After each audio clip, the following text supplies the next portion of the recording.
How's it going, guys? What's up, guys? Yep, it's working.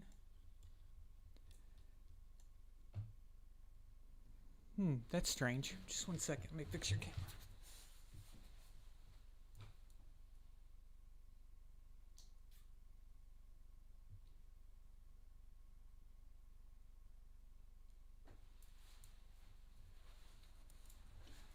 There we go.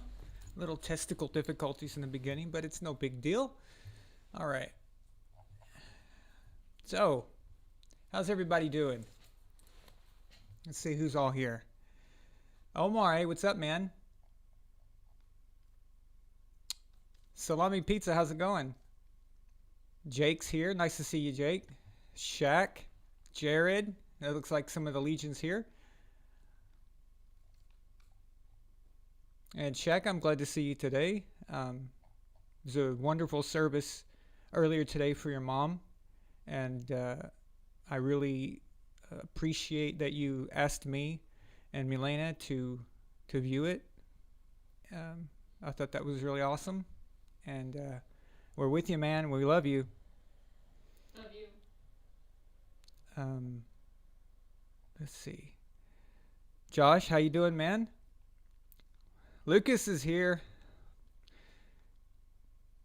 I'm pulling for your Bears, Lucas. Let's go. Dylan, nice to see you back. No, I better not get cheated tonight, Dylan. So, that was that British dude, So the red coat, he really kind of screwed me over on that. So, you know how those red coats are. So, all right. So it's okay. It's a weird week. Omar, how you doing? It's a weird week. A lot of strange things happening. Not a lot in football though. Not not really. Ah, the redcoats here. How you doing, man? Another Legion guys here. Okay, cool. Whatever the greeting is. So, oh, by the way, at the bottom I got a ticker now. That's for the super chat standings, and that's your place in it. Um, Not tonight, but soon. We're gonna make it to where if you send a super chat in the moment, it will update it immediately. But for now, at least we've got that, so you can see it. But that's where the standings are for now. So, yeah. But like I was saying, there's not a whole lot going on this week with football other than just the normal stuff. Chris Sims is a douche, and I'm not just randomly saying that like I normally do. I really do mean that. His quarterback list is a joke, and well, I don't know why he's doing it this early. I mean, he usually didn't he release his quarterback douche list back in October last year? Because I remember me kind of bitching about it, but. Yeah, I don't know why. Unless he does like several now because he's working at NBC, so maybe he thinks he's a hot crap. I don't know, but I saw where John Madden said that he does not recommend artificial crowd noise for games that have no fans. And I mean, honestly, when the first thing I saw that, and I think Israel posted that on the Facebook, and the first thing I thought was. Well, that was never a problem for the Indianapolis Colts or the Seattle Seahawks. Because let me tell you something. We all know that the Colts did that in the AFC Championship game in 2006 against the Patriots. We all know it. And it wasn't until about 2 years ago that I was listening to that game. I was rewatching that game, but it was the first time I ever rewatched a game with my headphones on for whatever reason. And with my experience with music and audio manipulation, sound manipulation, I can detect things that are just odd and not supposed to be there, or just, little subtle things that a lot of people may not notice. But I tapped her on the shoulder. I was like, hey, there's something wrong here. And then I had her listen to it, and then once I pointed it out, after she's like, "Oh my God, it is there." And what it was is a loop. So what would happen is the crowd would get loud, and then it would start over and reset on its own, and then it would be the same every time. So the tendencies would not waver no matter what. And I noticed that this happened every time Tom Brady had the ball. And it started up in the second half. In the first half, I couldn't really detect it that well, but in the second half, it was every time. And that's just like, my God, I mean, I would have given anything to pick that up, back when it happened in 2006. But we all know about that. But Seattle, I discovered Seattle's for a friend on accident. So a friend of mine, Jay, he's a big 49ers fan, and they were playing the 49ers in the NFC Championship game. And I believe it was 2014. No, 2013. Was it 2013 Seattle? Yeah. 2013 Seattle played Denver because we went to Arkansas, right? So Seattle was playing San Francisco, and I noticed something was odd again, but this was a little different. This was more of a pattern and the frequency of the crowd, and then there was another layer of a crowd, and the frequencies were off, and it kept bugging me, and I didn't even know what I was hearing. I knew something was not right, because that was a night that we had company over, but I had to watch the game anyway, so I had my headphones on, but I never really picked up on it until it hit me. I was hearing different frequencies, and you know what it sounded like? To me, it sounded like when you hear a note or a music, you hear a song, and a note is off just barely, but for some reason you know it's wrong. You know it's just, you're just like, ugh, what is that? That's how it felt. It was one of those type of things. And then I finally realized it, and I was like, my God, not only are they pumping in crowd noise, but it's not even a loop of the real crowd that's there that day. They actually took an audio from a different crowd. Well, a different day, different crowd, different temperature outside. Everything can change the frequency and the tone of that crowd. So if you're not mimicking that day's crowd, someone can pick it up. And I picked it up. So Jay, being a 49ers fan, he was pissed about this, and I think it was the playoffs. I'm not absolutely sure, but it was towards the end of the season. I remember it was a very important game, but we sent it to the NFL. So at first I went home. I told him I want to verify this, because I told him at his house, and I came back, and then I edited the film. I went back and listened to it again, and I compared it to NBC's. I think it was NBC. One of those whoever was it on that night, could have been Fox or whatever. Listened to their broadcasts. I compared that to radio broadcasts that I found, and then just to see if it's consistent every time. It was there every single time. And so I put it together, showed some friends, and I wish I had VAS back then. But anyway, to get to the point, I sent it to the NFL. Nothing. Absolutely nothing. And let me tell you something about Seattle. It's very famous for having the loudest crowd. Them and Kansas City, right? They go back and forth. Now, we've always known Kansas City to be loud. Kansas City's been loud since the 1970s, so that's legit. And plus, it holds a lot more people, I believe. But Seattle built their stadium a certain way. It's very acoustic friendly for a very loud crowd, and they've got it all figured out. And not only have they figured it out, but they've got the speaker system and everything. Anyway, I caught them red-handed, and I've been ranting about this for a while now. All right. Sorry.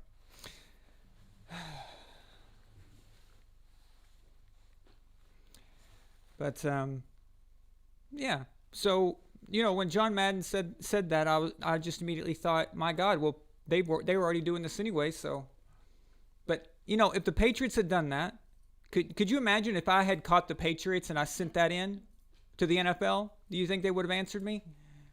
Oh yeah, they would have made a big scandal out of it. It would have been, God, we never would have heard the end of it. Whatever gate would that And just to let you guys know, the fact that I know I was blatantly ignored, I sent it through official channels, meaning a friend of mine who works for the NFL, who works in the NFL, sent it to me. Do you know why? You're going to love this. Why would he do something like that? Because he works for the Arizona Cardinals, who happens to be a division rival of the Seattle Seahawks. Perfect. He was more than willing to forward that crap. So I know it got in the right hands. I know it got there. And I know it's true because I tested it several times.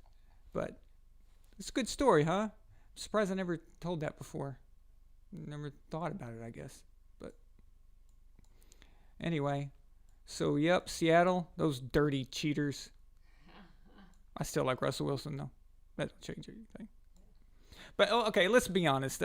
Things like this, before the Patriots dynasty, Milena, you know what these things were called before the Patriots dynasty? No. It was called gamesmanship. Yeah.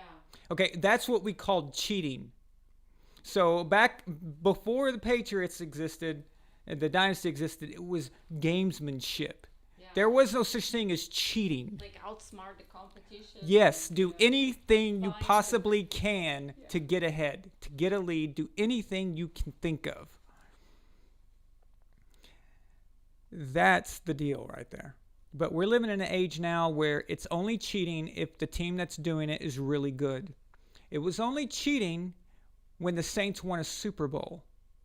It was only cheating when the Patriots won 3 Super Bowls. It was only cheating when the NFL knew that they were on the verge of probably winning more. Yeah. So nobody cared when Denver violated the salary cap, and they got 2 Super Bowls out of it, and which is the most egregious form of cheating you can do in the NFL. The number one most lopsided thing that you could do, the biggest cheat you could do that could affect everything, is violation of the salary cap. Because you can just load up players, do their contracts under the table, promise them this, get them to sign there, and you violated it, and you've got a stacked team. Well, they fixed that. So after they discovered Denver, they didn't even find out until later, early 2000s, but they had won their Super Bowls years before, and the guy got in trouble, and they fixed salary cap for that. But you don't hear about that much. What happened was that the owner of the Broncos, Pat Bowlen, he found a loophole. It's not really one. I guess it's the equivalent of the loophole Bill Belichick used to place the camera during Spygate. Like, he knew he was breaking the rules, but he thought, it ain't a big deal. I mean, who's going to care? You know? Well, he thought wrong, right? But it shouldn't have been a big deal. But Denver probably thought that they just found some kind of little loophole and they'd exploit it, but they knew they were cheating. But anyway, no one cares. No one ever brings that up. No. But that's the most egregious form of cheating I can think of in the salary cap era, because it's so important. You know, if they didn't do that, someone's got to go. Terrell Davis or John Elway. Somebody's got to go. Or they've got to get rid of a bunch of role players to keep those 2. And so, who knows, guys? If they would have been caught after they beat the Green Bay Packers, because I think the Packers Super Bowl they won, I think that was legit. I don't think they violated salary cap until Terrell Davis and John Elway were supposed to return. But had they not violated the salary cap, they might not even have made it to the Super Bowl. But if they did, we might be talking about an Atlanta Falcons team who has a Lombardi. How weird would that be? Chris Chandler's Atlanta Falcons defeating the Denver Broncos. Well, that'd be funny. But you know, Bill Walsh, he used to turn the headphones off. I don't know if some of you guys know this or not, but I've heard of it. Yeah, Bill Walsh, for the 49ers, he used to turn the head. Well, actually, I need to explain. The 49ers would script the first 15 of their plays, meaning that they have it memorized. They know exactly what they're going to do before the game even starts. So they don't need to communicate. Coach does not need to communicate with the quarterback. Yeah. They know what they're going to run. Well, for the defense, that's problematic, right? So there's a rule that if your headphones go out, the other teams get shut off by the NFL until yours comes back on. So Bill Walsh thought, hey, we script our plays. So if we claim that our headphones are out, the NFL will have to close off the Giants' headphones until ours is fixed. And they won't know, they can't communicate. The defense can't communicate with their coaches can't communicate with each other. And we've got the play scripted. Advantage 49ers. And that's a big advantage too, especially back then. Because, Walsh built that West Coast offense that we all know. And it was very precise and everything was step by step and you already knew what you were going to do. So that was called gamesmanship, by the way, not cheating. I see.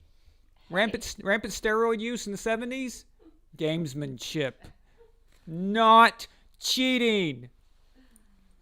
Not cheating. Hey, we have a super chat from our friend Addie. Addie, he told me he couldn't make it tonight. Addie, what the hell are you doing? Oh, Addie. $30 super chat. Damn, Addie, what's going on, man? Dog check. Let's go. Let's go. Let you guys know that I made Addie a custom tapestry that has the Browns. It's a dog, and it says dog check, and on the back it has the Von Allen Sports logo. Yeah, it's pretty awesome. Addie, man, thank you so much, dude. You're awesome. Yep, Dave98, you're right. I did say that in the Montana documentary. I never know who's watching, so, I repeat things occasionally. But, even if I do, those things ignite new conversations and get you talking.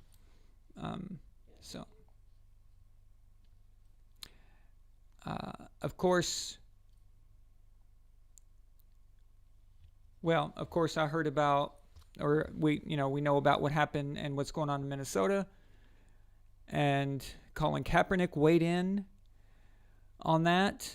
And I don't think he should be speaking. When you want someone speaking for you, you want them to be very eloquent, very precise, very articulate. He's none of those things. And neither is his girlfriend. She needs to just shut up, So, but there are plenty of athletes who can do the talking. I just want to give a shout out to Anquan Bolden. If you guys know anything about Anquan Bolden, he's a great speaker. He spends a lot of time for dealing with civil rights and things like that. Anquan is the perfect guy to be doing that. They should get him. They should talk to him, not Colin. Colin, who wears a Fidel Castro t-shirt and thinks it's cool. No, not that guy. Okay? Anquan Bolden. Anquan Bolden is your man. So, yeah. He's awesome, dude. Very smart guy. In fact, he's won Man of the Year, I believe. Walter Payton's Man of the Year award. So, okay. Let's see. Addie, thank you so much, man. That is awesome. I really appreciate that. That's a big-ass super chat. I think that's going to move you up in the rankings, too. But it's hard. The top 10 in the super chat rankings, the top 10 is very competitive. Yeah, it's yeah. Shaq says, yeah, Bill Cowher, quote, we always had people trying to steal signals. Exactly. Yeah. Exactly. But, hey, Shaq, back then, gamesmanship. Or how about this? Oh, Sissy actually mentioned it. Look at that. Sissy Chubb says, Rogers said that after Deflategate, not before, he was asked a question about Deflategate and then admitted that he overinflates them. Actually, Sissy, I think it's both. I think before that, he was just talking about his ball. We didn't even know about Deflategate yet. We didn't know how deep the idiocy could go. But he was just giving information like most quarterbacks do, right? And he says he likes it overinflated. Well, nobody gave a crap. And then after Deflategate, it got mentioned again. And then he reiterated that, and he was like, and to Aaron's credit, he was defending Tom, by the way. So I at least give Aaron credit for that, but nobody cared. So if Aaron Rodgers wants an over-deflated ball, that's an advantage to Aaron. Aaron's got huge hands, and for him, that's a comfort zone, right? So how is that any different than wanting your ball a little at the lower end of the spectrum? I don't see a difference, except they one. All have their own preferences. Except, yeah, they all have their own preferences. Except one guy's got a bunch of Super Bowls, and the other guy is the new Peyton Manning as far as hype and media is concerned. So. Yeah. Hey, we have another super chat. See it twice. Jesus. Daniel, thank you so much, man. He sends a $31 super chat. He says, "Sorry, Addie, Browns lose again."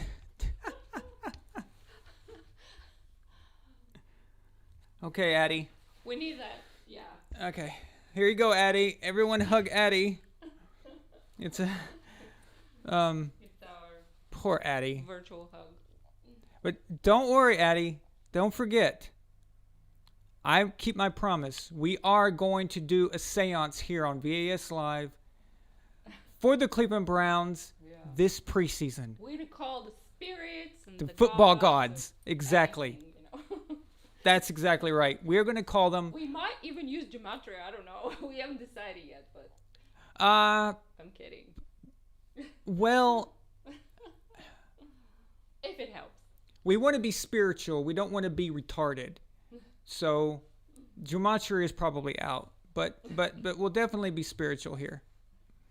So, but we are going to get the Browns a winning season. Now, I just want to clarify that a winning season, according to NFL record books, is 8-8. Okay, so or 8-8-1, or 8-8. Or no, I'm sorry, you can't be 8-8-1. Actually, you'd have to be 7-7-2, and that would be a winning season. So, Addie, the Browns can still get 2 ties. So, there you go.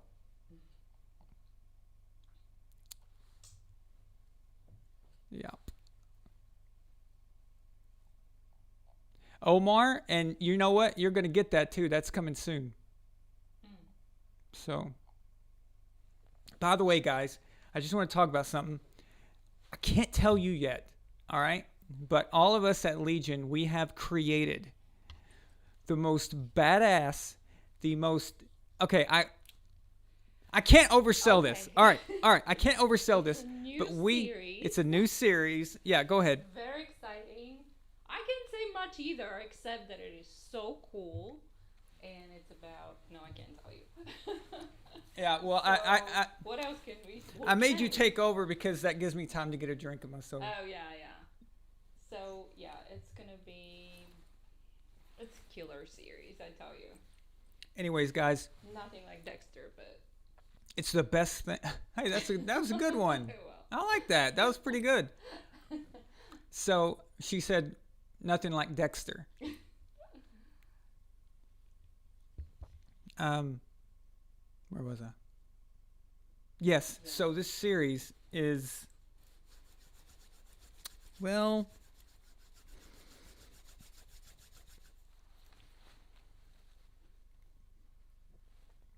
I think it's going to be the greatest thing this channel has ever done, honestly. That I'm serious. I mean, I'm serious. I think it's amazing. And we have been getting together, several nights a week, working on these things, brainstorming, getting things together. This is going to be awesome. In fact, it is so awesome. We wouldn't be surprised if either people start copying it or maybe we get lucky and they want to put it on Netflix or something. But we can probably do something bigger with it than YouTube channel.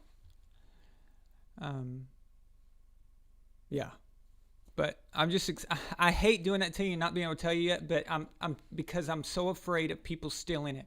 Mm-hmm. Guys, every time we have an idea or something, I see it on Good Morning Football or some other football show on and the NFL Network or something where they do something that we did. Either something that is content-wise, or what you said, or something visual, or I've even caught some sounds. Yeah. Okay. Audio, so sounds, so type of music style. music style. Okay. So check this out, guys. video. Music style. Now, I don't know if a lot of you know this, but actually, my normal job, my actual career is music. Yeah. So I have a certain style I like, which doesn't really. The style of music I prefer isn't really doesn't mix with the kind of music that most football fans like. Yeah. So they never cross paths, those two sides of my life.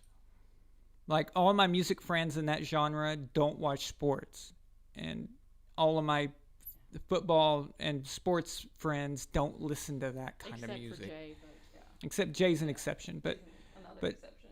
other than him. But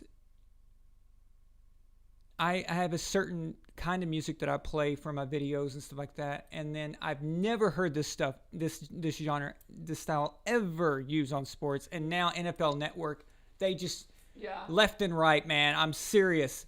It's crazy. They even mimicked the music style. They redid it, and like I could hear the same notes and the same synth patterns used and the same sounds. It's really creepy how they do that.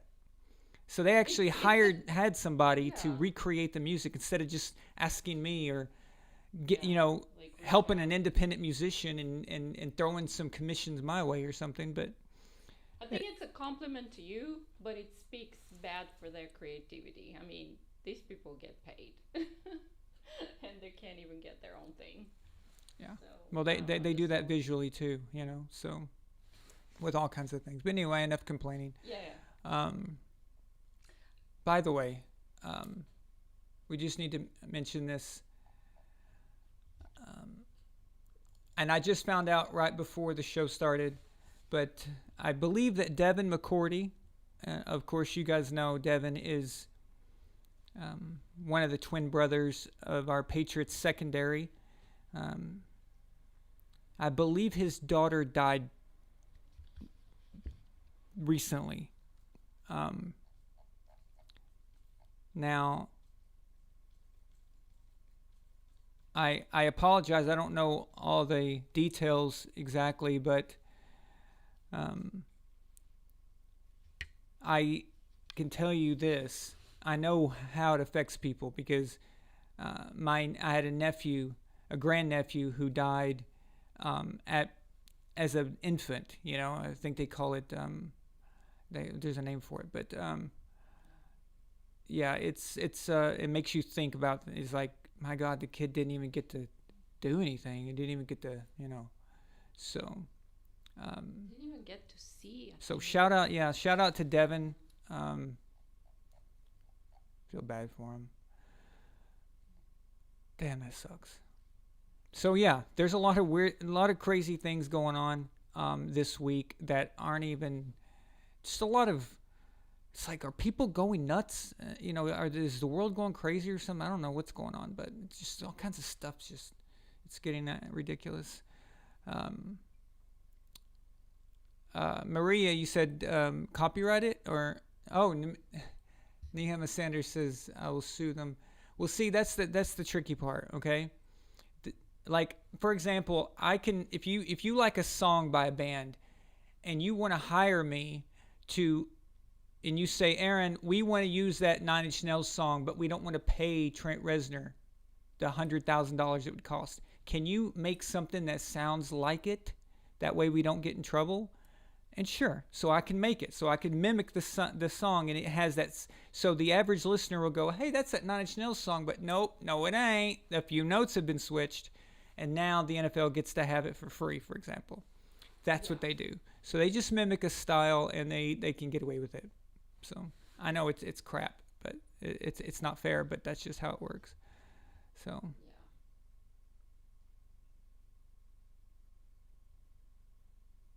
it ain't cool.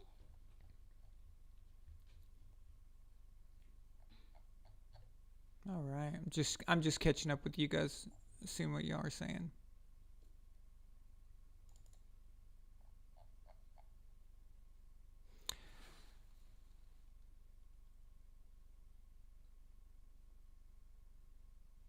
Oh, okay.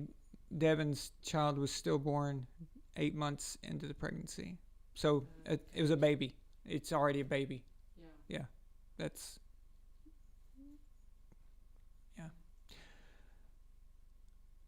Um,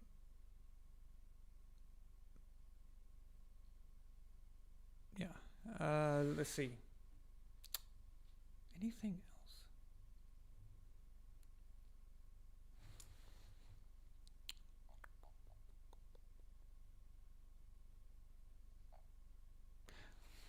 Other than the series I was just talking about, we have some other things coming as well. We have some new interviews about to be released with 85 Bears Super Bowl champion Otis Wilson. I've already done the interview. I just need, the editing process is almost finished. And then after that, we have Super Bowl winning kicker and punter Steve Cox from the Washington Redskins. After that, and we also have some documentaries that I've been promising. So Deflategate, of course, I'm going to just rip that hole right through that. Like you guys have never seen. We're talking like a total just annihilation of the NFL. When you see this, I've left no stone unturned. If you liked Bountygate, it's Bountygate on steroids.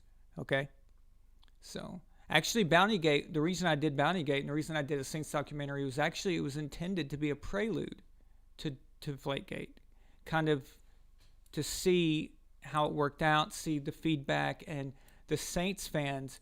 Dude, the feedback from the Saints fans was incredible. In fact, it was so good that the Saints official website, their forum, posted it, and my views went up like crazy.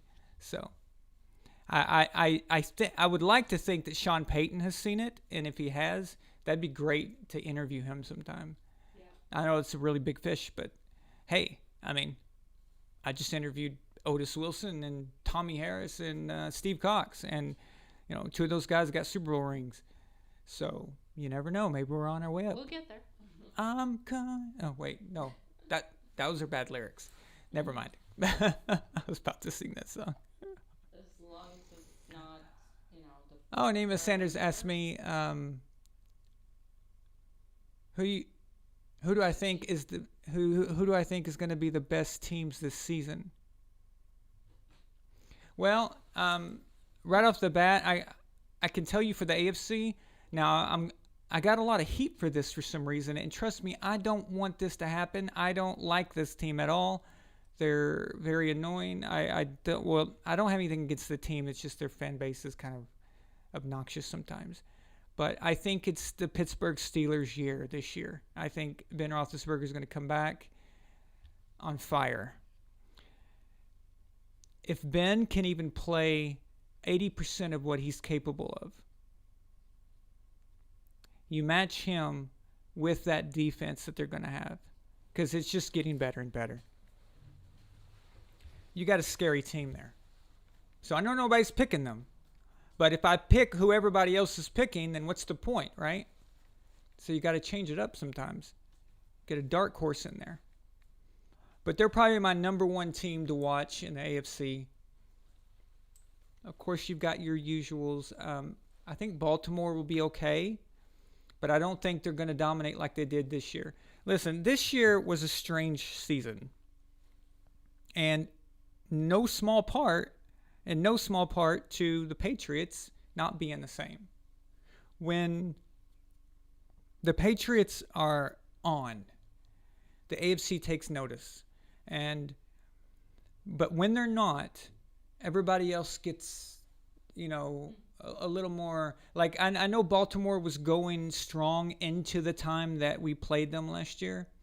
But had we won that game, I think that would have caused Baltimore to kind of fizzle a little bit and lose some more games down the stretch. But no, that gave them the ultimate confidence. And they just ran with that until, of course, a playoff game and, of course, the unanimous MVP. What a joke, unanimous. How did Russell Wilson not get one freaking vote? Really? He carried that whole Seahawks team by himself. But anyway, they got smacked like we did from the Titans.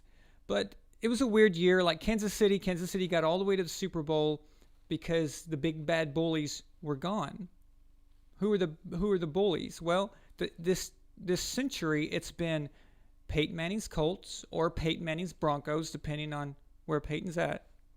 The Patriots, Brady's Patriots, and Ben Roethlisberger's Steelers. So it's always been one of those.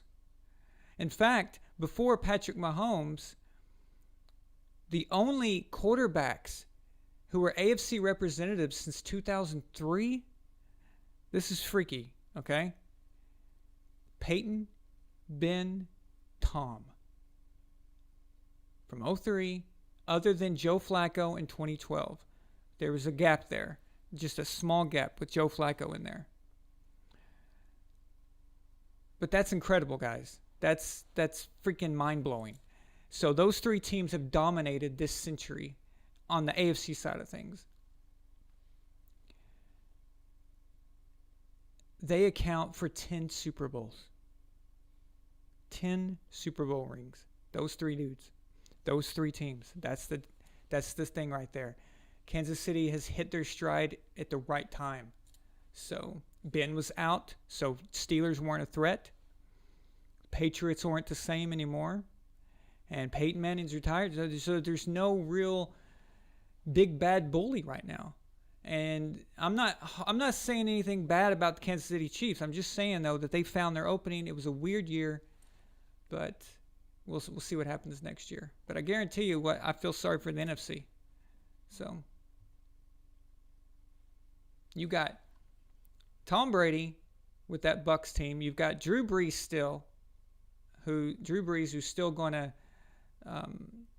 light it up, and they're going to put up good numbers, good record. You've got, I think the 49ers will be back, and they'll still be great. Seattle, of course, I think they'll always be in it. They'll always be hanging around.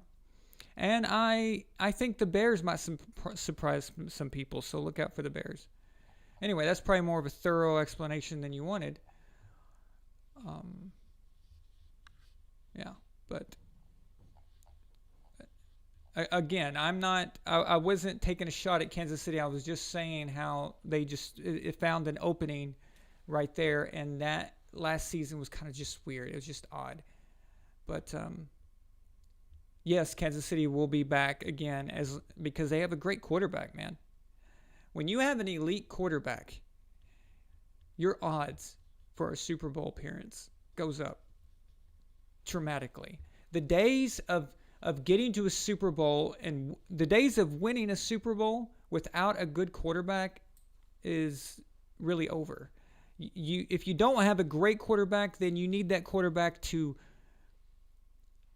just have a horseshoe shoved up his butt somehow, like Nick Foles did, or Eli Manning or something. I mean, even Joe Flacco. Joe Flacco in 2012, he won a Super Bowl, but you realize that Joe Flacco had one of the best playoff runs of any quarterback in history.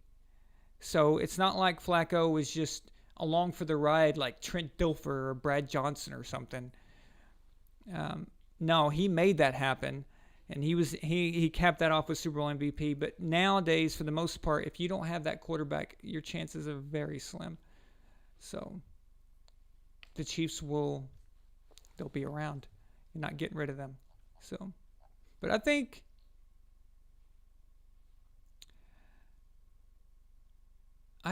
the NFL is going to figure out the Ravens. The Ravens are always going to play good defense. It's just their MO. It's just who they are. But I just don't think that they're going to be as great as they were this past season. What's up, Golden Eagle? Who is that? Oh, yeah. By the way, something about jerseys.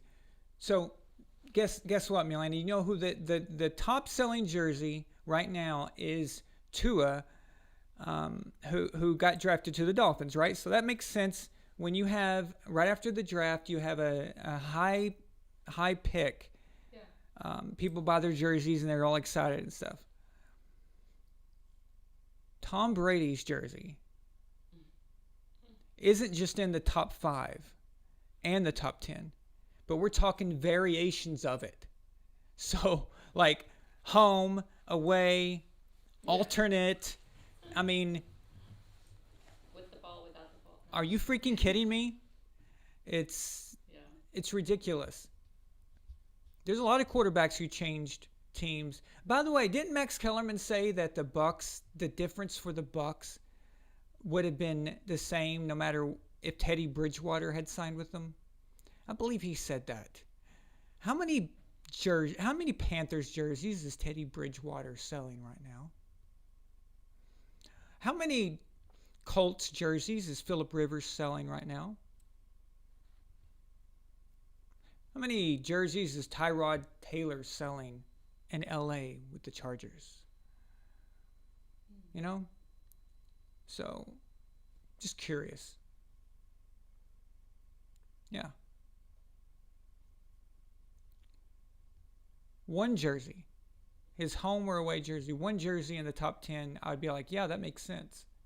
But every version of it in the top 5, that is utterly ridiculous. And it's not just Tom, by the way, guys.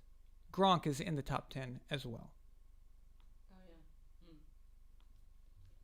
yeah. Yeah. Selling. I think that speaks volumes. I'm glad the Bucks have finally embraced and they finally understand what they're getting, those Bucks fans, and I hope they I hope they have a good fun year, because that means Tom's doing good. So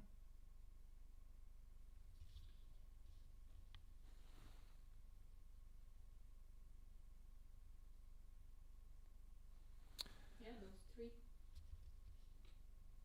yeah, that's true. The top 10 is full of players who play in Florida, Tampa Bay, and Miami. Okay, guys. Who the heck is the Chargers quarterback? Tyrod Taylor. Okay, they let Phillip Rivers go in order to sign Tyrod Taylor. Actually, supposedly they were supposed to go after Tom, but they lost out to Tampa Bay. So after that, they really had not a lot to work with. But sorry, I still would have gone after Cam Newton before I would go after Tyrod freaking Taylor. I mean, really? Really? Oh, really? Oh, really?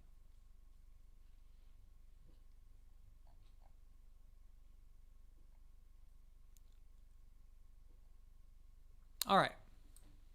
Okay.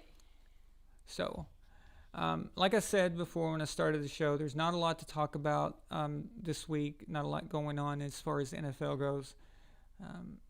So if you're just now getting on, I just spent the time ranting about random stuff. So, but,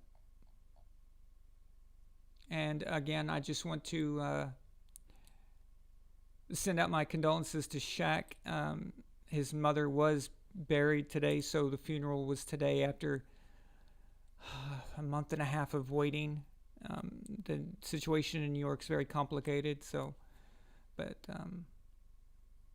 they laid her to rest today, and of course that's a picture of her up in their top right corner there. So Diane, by the way, I like how she spells her name. It's very unique. Yeah, I've never seen it like that before. But I'll tell you what, there is a famous actress with her name. Yeah, because I was trying to find an image or the obituary online, and then when I typed it, I got all these results for an actress with the same name. Yeah, even spelled the same way. Very interesting.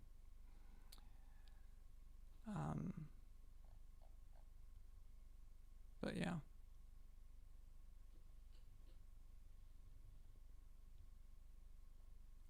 Will Cam Newton get a team? Well, okay, he should. All right. I mean, let's think about it, guys. I mean, he was MVP in 2015. I know that was a while back, but if he can even give you a, some of that, he's still better than half the guys with starting jobs right now, right? So, or let's say probably 10. I think the biggest knock on him right now is health. So I'd still take him over Tyrod Taylor. Unbelievable, man. Somehow these quarterbacks get jobs. I just don't get it. There's just some I don't get it. I mean, I get it if you're a former MVP or a former Super Bowl winner or something. I can understand why you'd get some chances.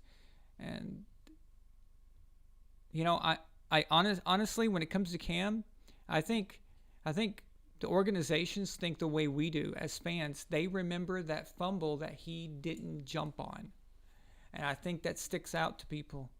Think about it. If you were a coach and you're starting a team, and that's the image you have in your head of the guy who's supposed to be your leader, that is very unsettling, I think. So. Yeah, when I compare that to Michael Jordan right now, I mean, imagine all the impossible things he did, the extra mile that he went, like, yeah, not good. Yeah, we finished the Jordan documentary. Jordan, man, is insane. All right? Yeah. Let me tell you something about him. You guys all know the famous flu game, right? And he went out and he put that game away. It wasn't the flu. It was food poisoning. Guys, I've had food poisoning, okay? It's so awful that, and I'm not, this is not hyperbole, okay? You're okay with dying. So,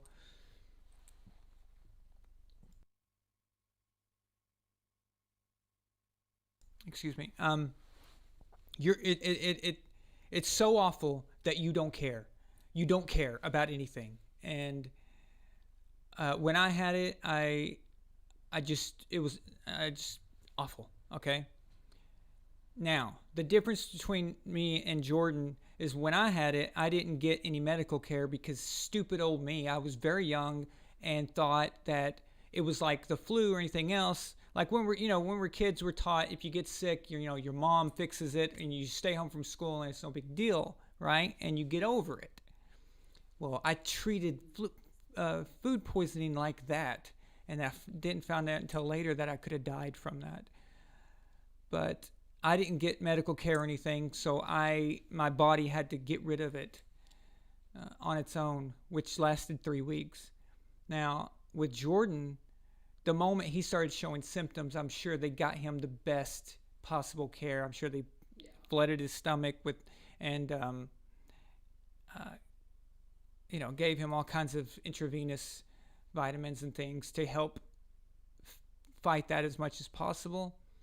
But the fact that he did that with food poisoning, I cannot say enough about how badass that is. That dude is a man. He's a real man. I mean, I don't want to hear about LeBron James, okay? I do not want to hear about LeBron James unless you're saying, oh, LeBron can't hold Jordan's jock. Okay? So, that's all.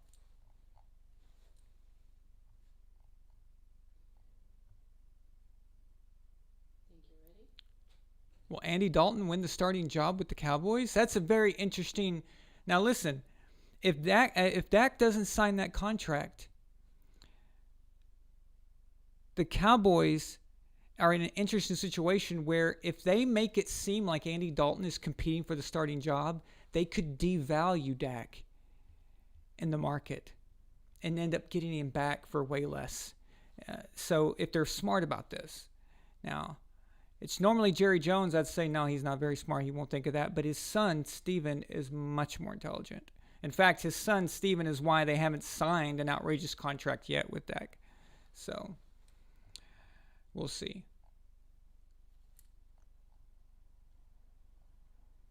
All right. I've ranted on for a while. Is it time for... Do you guys think that I will finally be defeated tonight?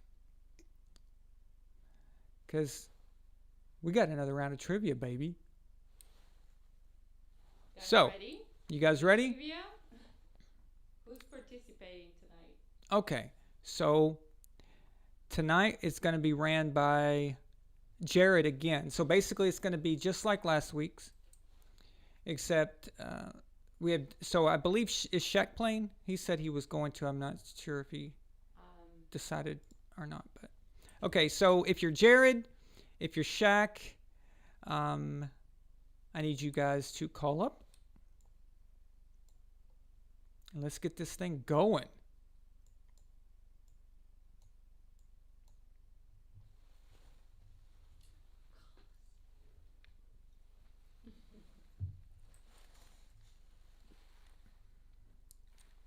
Your headphones should be ready, by the way. Oh,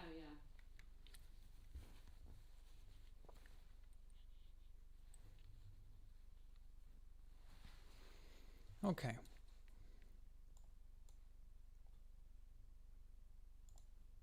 So if there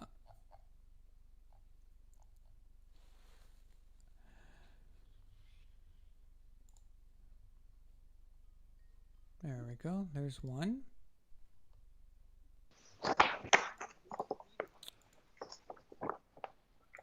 Jared. Hello, how are you? Good. How are you doing? Not too bad. How are things in Bulgaria? Things in Bulgaria are rainy, which is good for me. I love rain, but everyone's out and about. There's no, apparently nobody here has an idea that there's some kind of thing going on, so, or they just don't care. But I mean, these people lived through communism. I don't really think that they give a crap about the COVID. Virus. So, yeah. Nice suit. I am ready to be a game show host. Damn. Mm-hmm. All right. We have a super chat. We do? If we have a super chat, Oh my god. No, we'll just pick a spot like in between the rounds. Okay. So, by the way, guys, don't be shy. You can still send a super chat during the game show. In fact, we've noticed that the game show seems to deter people from, except for the red coat. Really? Really? 18, 17.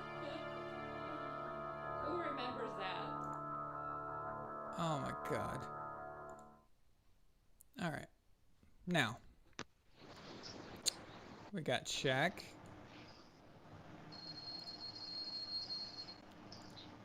Hello, hello. What's that? Hey, can you hear me? What's that? What's up, buddy? All right. Let me move this down. All I see is frozen things.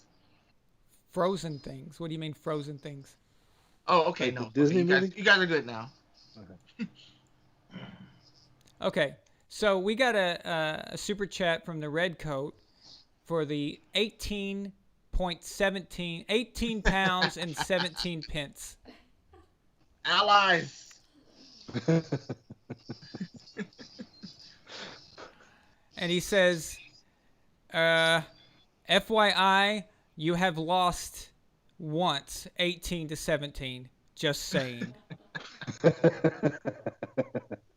Of course you would say that. What did you, Jason? I'm just here to pass along facts, that's all. Screw you, Redcoat. You know I won that game. You know I won that game. Everybody knows I won that game. I don't know. I mean, the historical record shows 1817. So that's all I know. It is written in stone, Yeah. just like Moses and the Ten Commandments. Whatever. Let's get this thing rearranged here. Boom, boom, boom, boom. Me, Shaq, and the red coat. All right. So, it looks like we need 2 more people for the first round. Correct. Because the red coat Jason can't is play tonight. yeah. Jason is just here to heckle. Yeah, so the red coat's here to heckle. So why does it have me so far Ideal, over? really. Hang on. All right, so we need 2 more contestants. If 2 more contestants. And while we're waiting for that, I'll go through the rules for tonight because we tweaked them a little bit. So tonight's competition will continue from last week's formats with a few tweaks. As with last week, tonight we will start with 3 competitors who will work for a chance to compete one-on-one with Aaron in the final round. Tonight there will be 15 questions in the first round. Each correct answer will be worth 6 points, with a chance to earn an extra point with a follow-up. Some questions will have 2-point conversion tries. Who's ready to make some noise? Some follow-up questions will have 2-point conversions, but if you get that wrong, well, I'll get that to us again. So if the contestant gets the question wrong, competitors have a chance to steal for 3 points.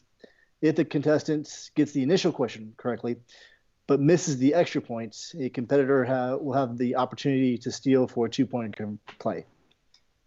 If no one gets the question right, Aaron can answer for fun. After the first round, the contestant with the least amount of points is eliminated. The score will start fresh to begin round 2, which again will have 15 questions for that round. The second round will run the same way, except Aaron will compete as the third contestant. After round 2, the contestant with the least amount of points will be eliminated, and the contestant with the most points will advance to compete with Aaron in the rapid fire final round. The final round will consist of 10 questions. Aaron and his challenger will answer with Aaron isolated from hearing the questions in response as well as competitor answers. Each competitor will have 3 minutes this time to answer the questions. There will be a chance for a 5-point bonus if you are able to get through the first 10 questions. While you're answering, if you don't know, say skip or next question, and I will continue the questioning. But until you tell me to advance, then the clock will keep running.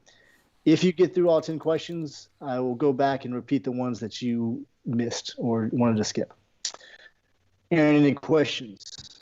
Yeah, we need 1 more player for the first round. If we don't, then I'll just play the first round, I guess. So, or let them 2 battle it out. Is Eddie's got something tonight, you said? I think Eddie is, he's at an event. Whatever happened to that Andre Johnson guy? Was he able to successfully connect? No. Do you not remember last week? That was a nightmare. I didn't know if he'd try to reach out this week. Not that I know of. Let's see. Josh, What's up? we need to have a talk. Okay? Yes. Do you know what I want to say to you? All right. Good man. And considering I'm not playing, Josh, I will be watching you. I don't have anything that works. My computer doesn't even work now. And I don't even have anything that works. All I have is just my phone. That's it. Okay. Well, I actually said that I wasn't going to let you play for a while, but I changed my mind. I'm going to give you a second chance. Tonight, you're going to show us that you are upset about what you did, and you're gonna kick some ass tonight, right? So Hopefully. all right. So Maria, would you like to be a contestant? Omar, anybody? Yes, please. Come on, we've got plenty of people here. Take a chance. Come on, guys. Don't be. It's fun. We won't bite. This is might, but the rest of us won't. Okay. So, what do you guys want to do then? Round two. What? All right, before we start, are you gonna read it on like a piece of paper, and then we have to answer it? Did you see the show last week? No. Okay, I'm going to read the questions, and when I hear somebody's name, then I will call on that person, and they will answer the question. If they get it right, they get 6 points and a chance for a follow-up question. Sounds good. Okay. Just waiting a little longer to see if anybody's trying to call in. Doesn't look like it. So we'll just play all rounds then. Sound good? Okay. Yes. Sounds fun. So, Aaron, I will just let you jump in on the first round. Okay, so round one again will be 15 questions, and Aaron will have the chance to answer for fun. He has got to answer for real. So, and if you guys remember Duck Hunt from the original Nintendo, that will be the role of Jason tonight, the dog in Duck Hunt. Just here to laugh at everybody. So with this, we will begin. It'll hurt worse because it's a British laugh. Yeah, This and is he's true. he's a a red coat, so it's not good to be laughed at by a red coat if you're American. So That's true. Why? You should be used to it. Oh! Already starting. Snap. Already starting. Wow. Expect that throughout the night, ladies and gentlemen. What the hell, man? Whatever. Okay. Are we ready to get started then? Yes, sir. Yeah. All Wait. right.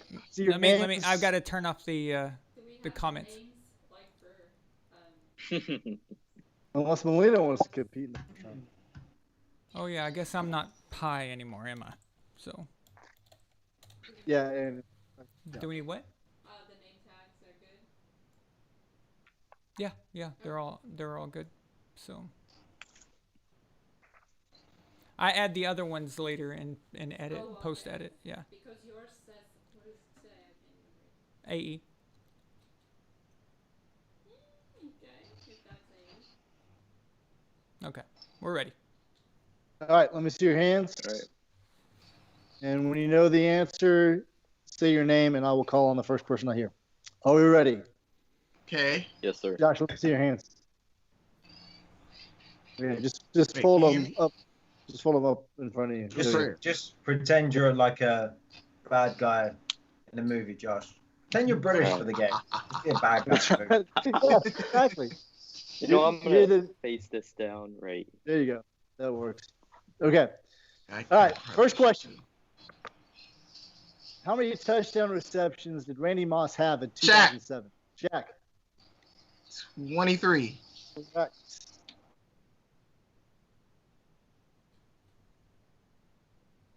Yeah. Correct. Hang on. All right. Yeah, Josh, you get a follow-up question. So when you get the Oh. question, when you answer, you get a chance for a follow-up Didn't you question. ask that question last week? Something similar, but not that question. No, but you told me that we weren't allowed to answer in the middle of your question, so that's why I didn't go. What? I heard Shaq's name as soon as I finished saying the question. Was that No, not he correct? interrupted you. He said it in the middle of the Oh, I question. did interrupt you. In But, that but case, yeah, don't interrupt me. oh, okay. So, Shaq, See? no. All right. Second question. Interrupt me. Let me finish the Okay. question before you chime in. In 1968, the New York Jets defeated the Baltimore Colts in Super Bowl III, leading to the AFL NFL merger. Who was the Jets head coach?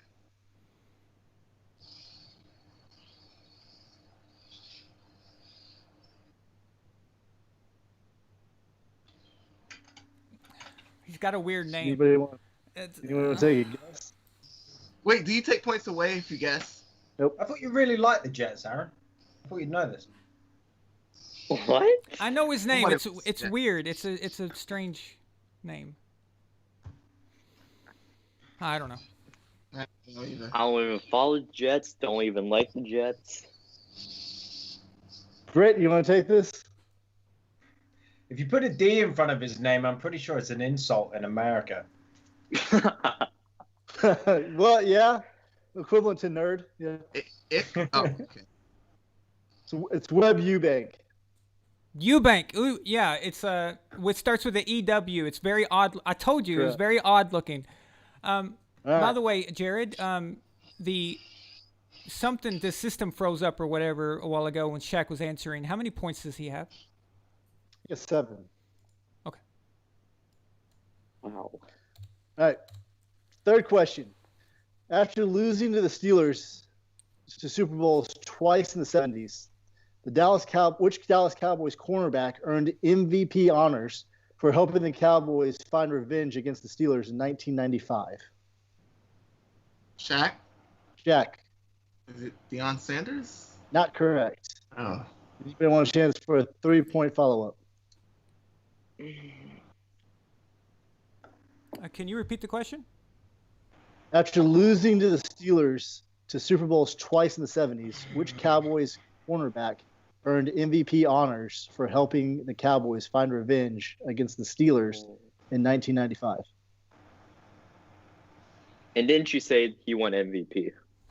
In the game, yes. You're gonna kick yourself.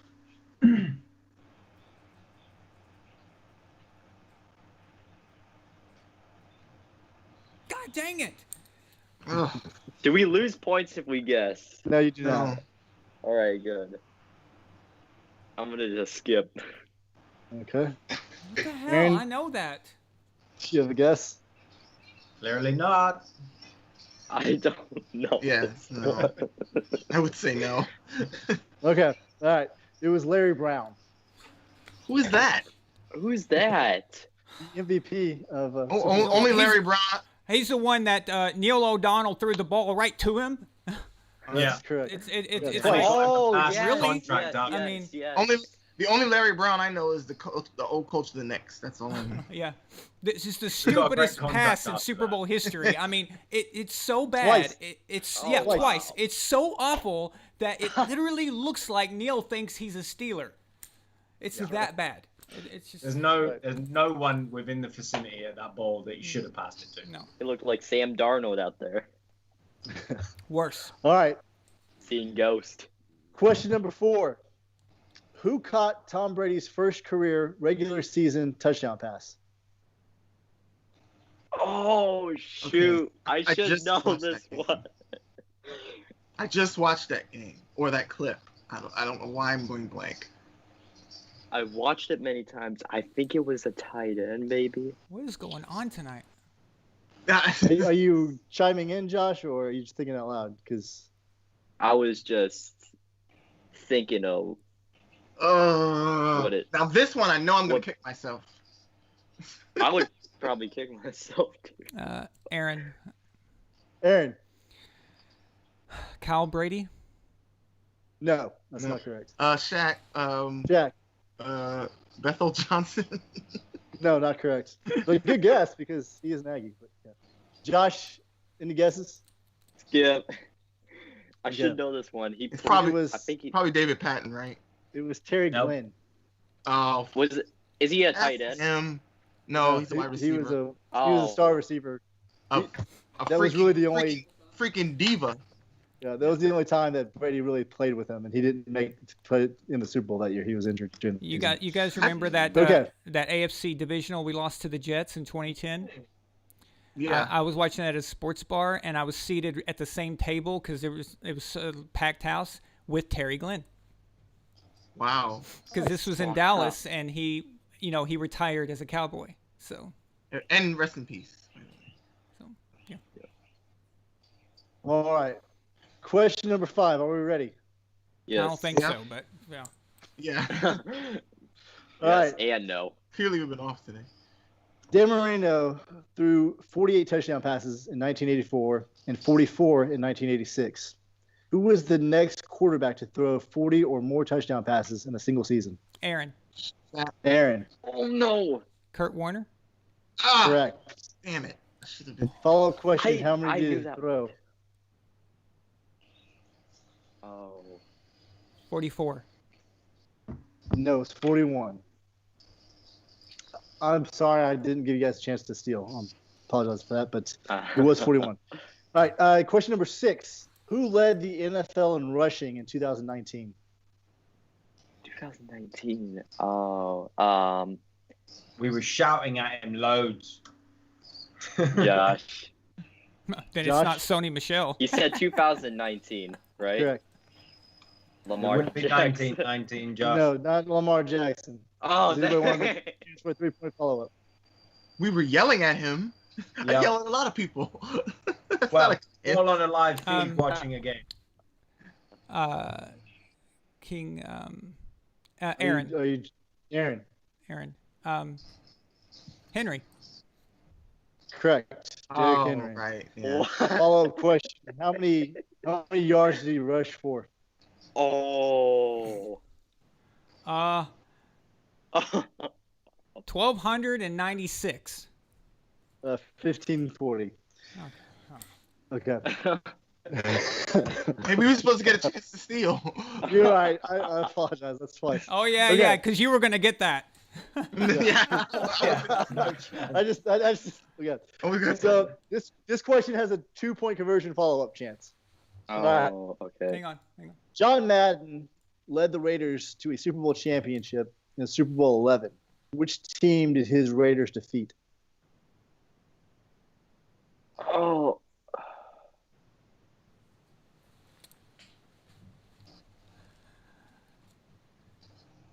Aaron. Aaron. Oh wait, no. Minnesota Vikings. That is correct. Boom! Yahtzee, baby. 2-point follow-up. Bro, I just came up with it in my head, and I was about. All right, 2-point follow-up, Aaron. Which 2 teams did the Raiders defeat in the Super Bowl with Tom Flores as their head coach? Oh. Oh, you bastard.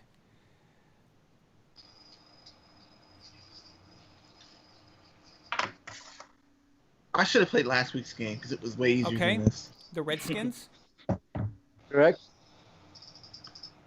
That was one. We can't take any more calls, guys. You're clogging up the system. You should have started before the game.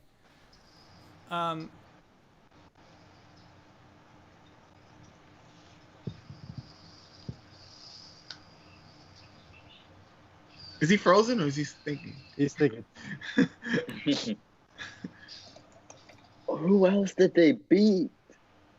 Wait, with what? Who is their head coach? Tom Flores was the head coach. Tom Flores. I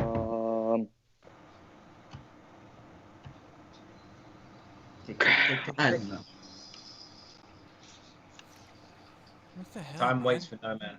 I know. I All can't right. remember the other one. Can All I right, guess? does anybody want- Can I guess? At least. Yeah, yes. Okay. I'm gonna say the Redskins again. No, that's not correct. Okay. Can I guess too? All right, Josh, go ahead. Chance for a 2-point steal. The Cowboys. That's not correct. Shaq, you want to guess? Giants? I don't know. No, it was the Philadelphia Eagles. 2 of you were in the I right was division. in the right division. Oh, sorry, you were Sorry all I in the took right so long, guys. So how many points does that We were give all me in the then? right division. Okay, so currently Shaq has 7 and Aaron has 18. Oh, okay. I had to get both of them right to get the bonus. I couldn't just get. Okay, cool. Yep. All right. So let's advance to number 8.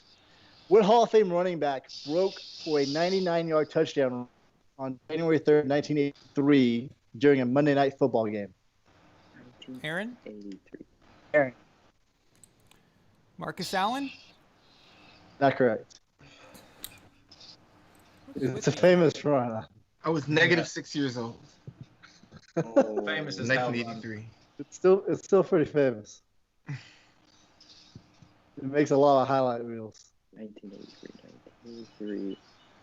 99 yards. Oh, 99 yards. Got the same surname as a bust wide receiver. Just saying.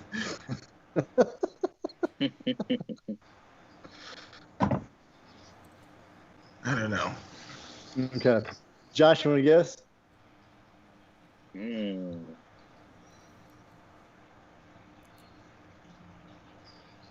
You know what? No, I'm skipping. Aaron, it looks like you had another guess? I'm allowed to answer more than once? Well, nobody's got it right, so it's just for fun. Yeah. Oh, really? You said Hall of Fame running back, didn't you? Hall of Fame running back. Oh, Walter Payton. Tony Dorsett. Oh. Oh, That was funny, Jason. You said bus wide what's receiver. that? Wow. The red coat is an asshole. I actually remember That when was funny. actually, That was a good one. Now, if Philip Dorsett played Funny anything fact. like Tony Dorsett, I mean, my God. so Good- They That's can't why I be said a related. If I bust had wide after- receiver. You suck. So, Mike Trico said something about Don Meredith throwing 99-yard touchdown and Tony Dorsett doing it. I didn't expect it was going to be Tony Dorsett that year. Well, if you knew he ran for a 99-yard touchdown, it was worth a guess. That was after when Welker scored that 99-yard and a that half was Before. touchdown. Years before. This was in the Years 80s. before. All right. So let's go to number 9. Who was the quarterback who won the 1981 season MVP as he led the Cincinnati Bengals to Super Bowl 16? Aaron. Shaq. Heard Shaq first. Boomer Esiason. No. Aaron, Billy- do you hear me this time? Aaron. sorry. Aaron. I saw your hand go first, but I heard Shaq's name first. Agreed. Ken Anderson. Consensus. Ken Anderson's correct. Allies. Even though I didn't get it right. All right. Question Is there number not 10. an extra point? Not for a steal. This is not a good one.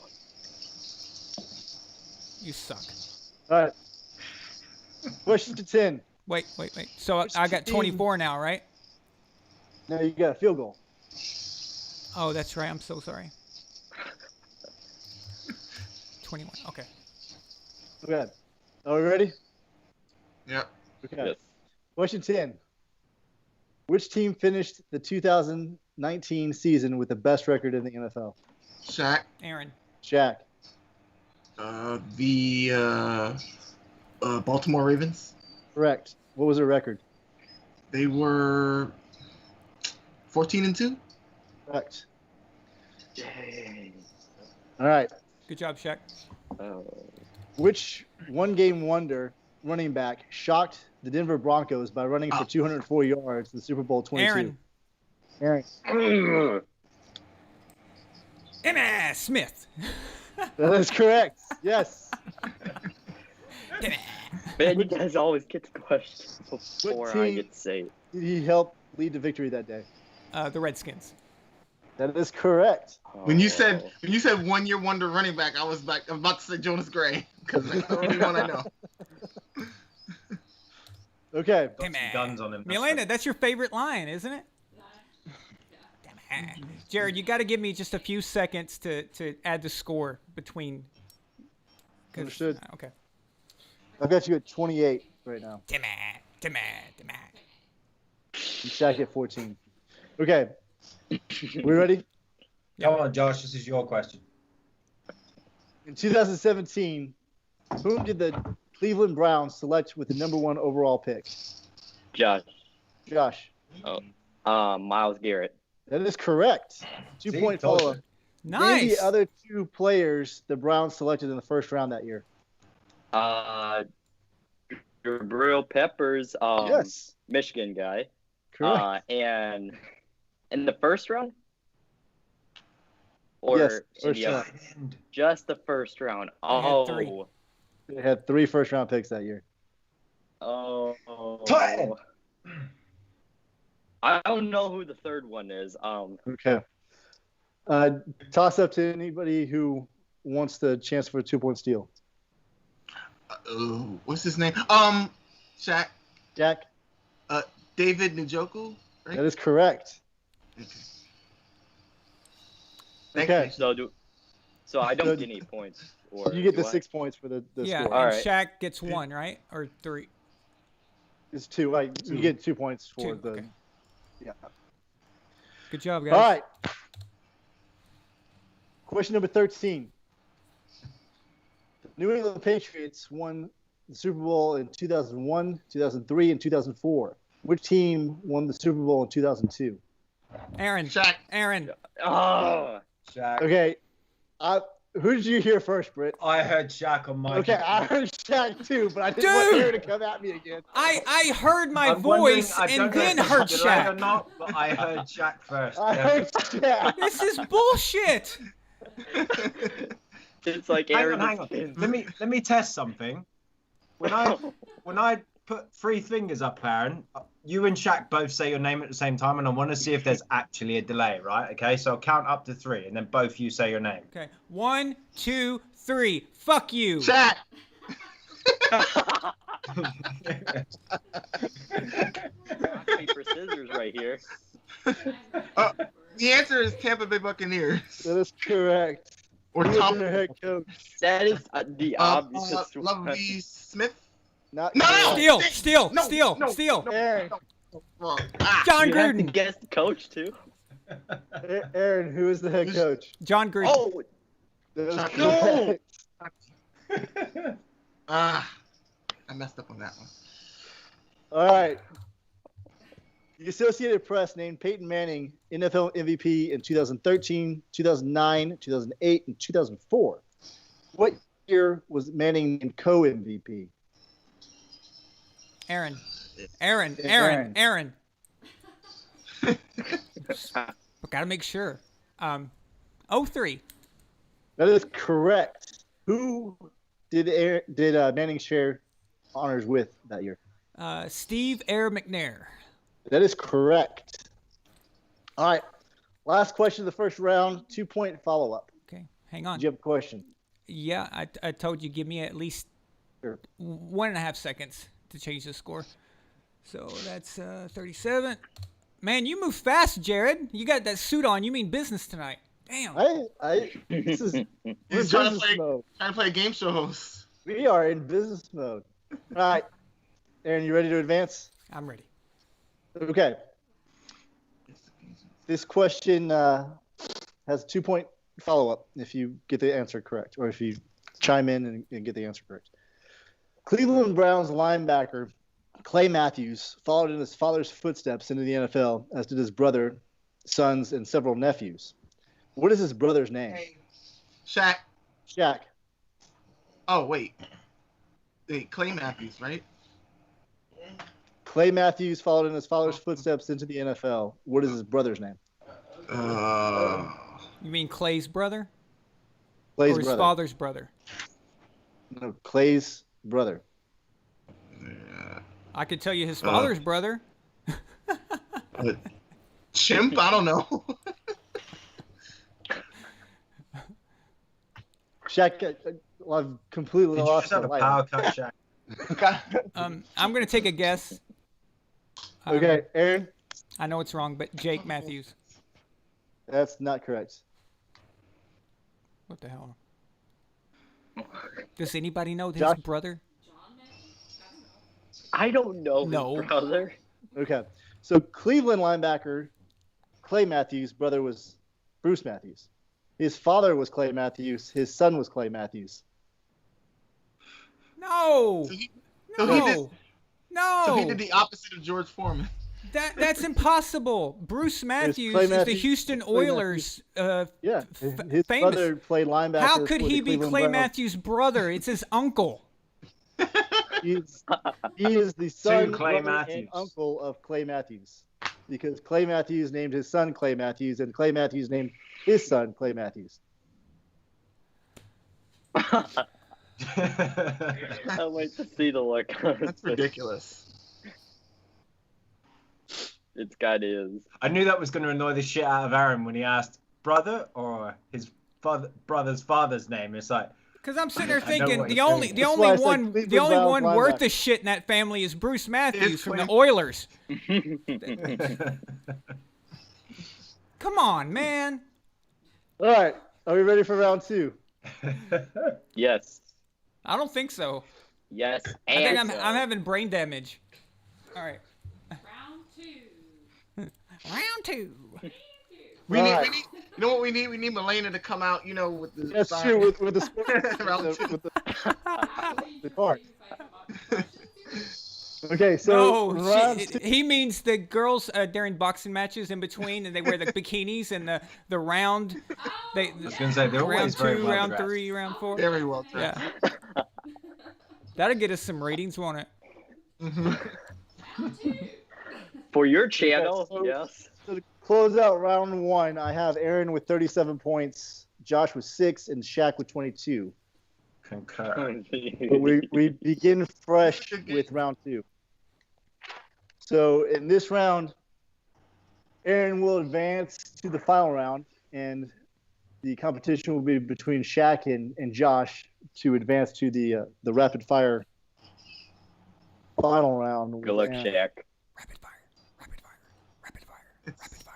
It's anybody's game, Josh. Okay, so score currently is 0-0-0 with the new. Is round. my mic working? I hear your mic. Yes, it is. Okay.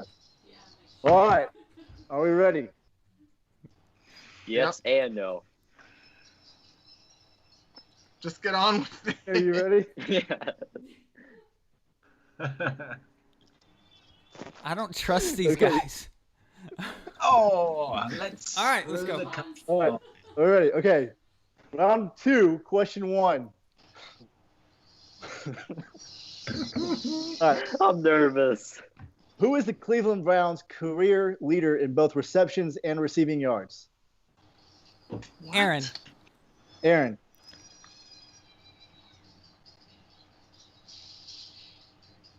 Did he Jim freeze, Brown. or- That's not correct. Josh, Josh.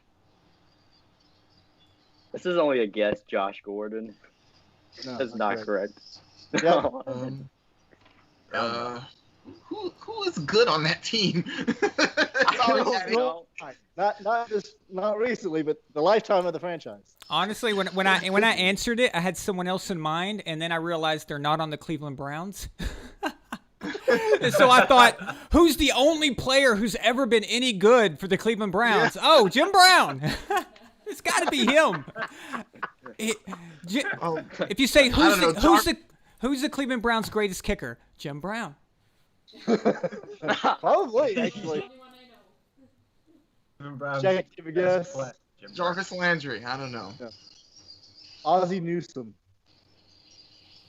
Really? Oh. I The didn't know he played. freaking general manager of the Baltimore Ravens? That is correct. Wow. Okay. Forgot That's about cool. him. Good for him. Okay, so question 2. Which former Texas A&M quarterback helped the Broncos win 3 Super Bowls? 2 as the offensive coordinator and 1 as the head coach. No. What? Say it again. Yeah, say it again. Which former Texas A&M quarterback helped the Broncos win 3 Super Bowls? 2 as the offensive coordinator and 1 as the head coach. Shaq. Aaron. Jack. Wade Phillips. Oh wait, no, offense coordinator. You meant. Nope, not Sorry. correct.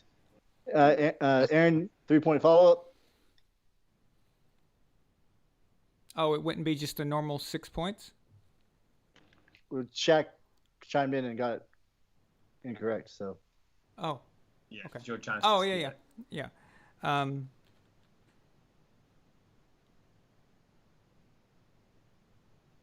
What the freak? What is wrong with me tonight, dude? I had it. I had it. What is going on? Diddle-it-diddle-it-do. He just retired. He just retired. Kubiak. correct. That is correct. Why am I going? This reeks of 2 weeks ago when I said Green Bay or when I said Chicago instead of Green Bay. I'm like having a malfunction here. He was John Elway's quarterback, by the way. Yes, that is correct. Really? Okay, so I get 3 for that. Came back to be the offensive coordinator in the '90s, and then took over as head coach when Peyton Manning was there. Okay. Question number 3. Aaron, you all right? Yeah. My knees hurt for a second. Okay. Aaron called a timeout, so TV timeout. He has 2 timeouts left. That's right. Let's go. Okay. Ready. Question 3. The 1972 Miami Dolphins finished the season with no losses. Who was the last team to finish the season by winning the Super Bowl with only 1 loss on the season, and which year did they do that? Gosh. Aaron. Josh. That You said another undefeated team, right? That's not what I said. Oh, shoot.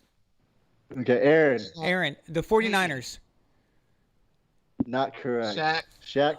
Yes. Oh, Pittsburgh Steelers. No, that's not correct. No. Josh, did you have a? Did anybody hear what Josh said? No. No. Just muttering. I think he's thinking out loud. Am I allowed to? Yeah. Am I allowed to still answer? Yeah. I will give you credit for 3 points if you answer it. Yes. The 1985 Chicago Bears. That is correct. Oh. They got slapped the Damn! shit out of by the Dolphins. Slapped by Dan Marino's You know what? Dolphins. Do you know why I said the 49ers? 31-10 by halftime. I They thought did it the year before. I thought it was the Montana's 49ers, and I completely forgot about the Bears. I should have known about that one. Since Yeah. I have a friend, who's a linebacker on that team. I'm my Bears fan. Serious brain damage tonight. So I know everything about the Bears. Yes, Aaron, that is. Freaking Otis Wilson. Why didn't he tell me that? The 1984 You San knew. Francisco 49ers did it. You knew I'd bite on that. Screw you. Okay. Who was the last? You guys are okay. Who was the last Cleveland Browns player to be named seasonal MVP? Oh.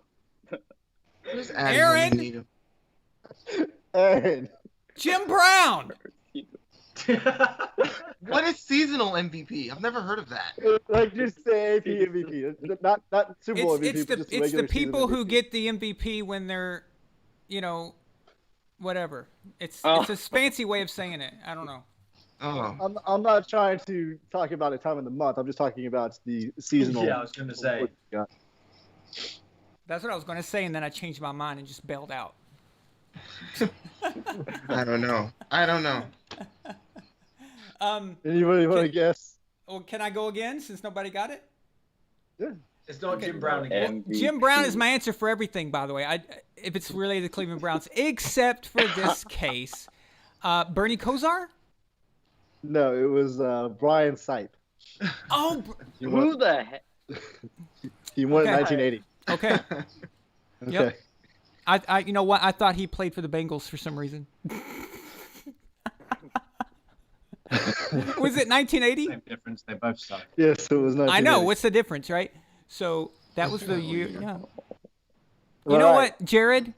Do you have a hard-on for the Browns tonight, or did you think Addy was going to play? Yeah, Addy needed more love. Ask me more questions. This is pissing me off. Addie's not here. Screw the Right. Browns. Okay, number Jim 5. Brown. Jim Brown. Which former second-round New England Patriots pick from the 1978 draft earned a Super Bowl ring as Joe Montana's backup while playing for the San Francisco 49ers from 1983 to 1985? Oh.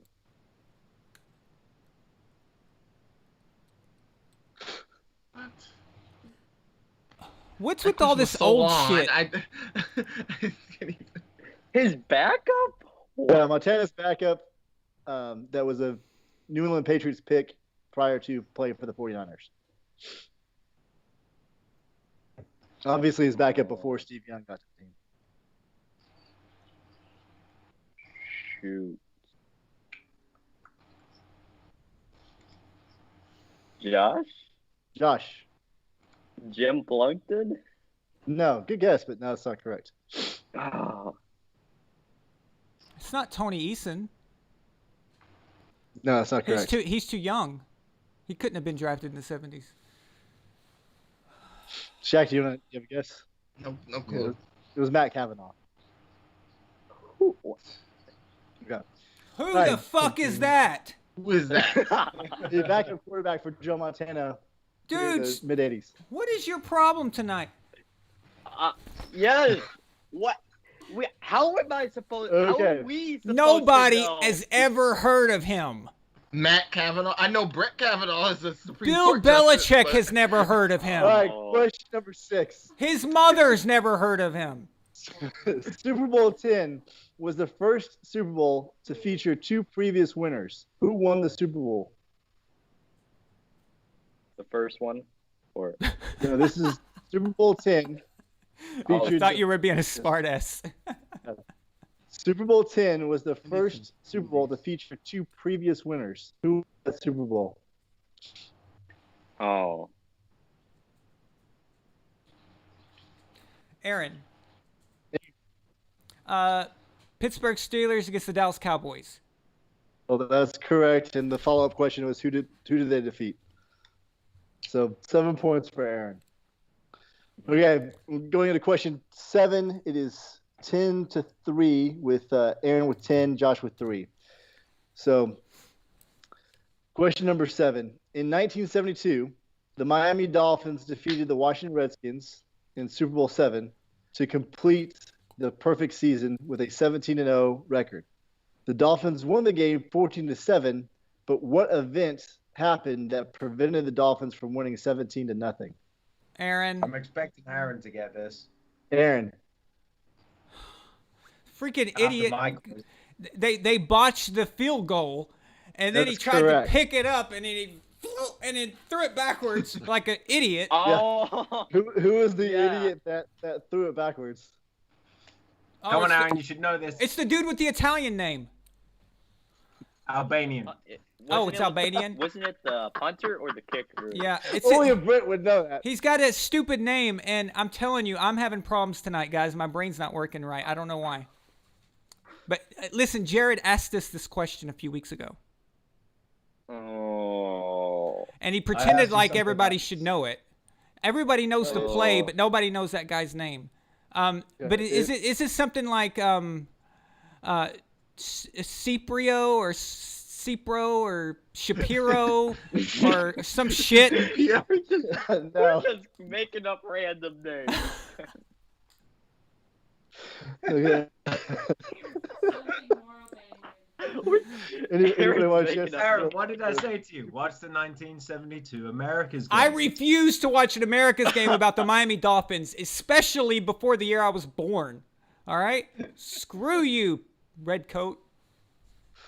Anybody want a chance to steal? Oh, no. I have no clue about it. Okay, Josh. I have no clue. Okay, it was Garo, your premium. That's not a name. I refuse to believe. Hey, that wait a was minute. actually Wait a name. minute. Wait a minute. Protest. Yeah. I said several syllables that kind of sounded like that. Gary, that sounds like a type of gas that you get at the gas station. You premium? That You is premium. true. That is What if I had said you Okay. unleaded? Yeah. Okay. Question number 8. Tom Brady began his postseason career by winning 10 consecutive playoff games, including 3 Super Bowls. Which team defeated the Patriots and ended Brady's streak? Shaq, Aaron. Josh. Oh, the Pittsburgh Steelers. That's not correct. Aaron. Aaron. Josh. The Denver Broncos. That is Oh. correct. Right. Oh, you meant playoffs. Okay. Thank you. Yeah. Thank you. Okay. Oh, shut up. All right. It was Plumbers Broncos. That is correct, Josh. Yeah. That was the follow-up question, but Jake Blummer's boy. okay. Why didn't you ask the follow-up question? To him, yeah. Because Shaq chimed in Oh, first, so that was a 3-point steal. God dang. Okay, yeah. See, I'm telling you, I'm like full retard tonight. Okay. So do you have the scores updated, Aaron? 53-22 to 9. Yeah, that's correct. No. I've got 19 for Aaron. Yeah, 19. Yeah, 19 to 3. Oh, I combined both rounds. Sorry. All right. Oh, okay. I'm sorry. Of course. I thought you That makes it. were 19 to what? I thought you were just being sarcastic. 52. Yeah. 19 to what? Okay. Wait. Or Josh. To 3. What does Shaq have? Nothing right now. No. What does Josh have? 3. 3. All right. Shaq has a big fat goose egg. Okay. Question number 9. Hang on, Milena, your mic's not on. Okay, go ahead. Jared? Yeah, guys, I'm just going to announce a super chat. Mr. A's in the house. So he gives Mr. A. $50 super chat. Holy shit. And he goes, Fun Allen Sports, let's go. Okay, Jared, I'm going to have to open up the comment section in order to read the super chat. I just did.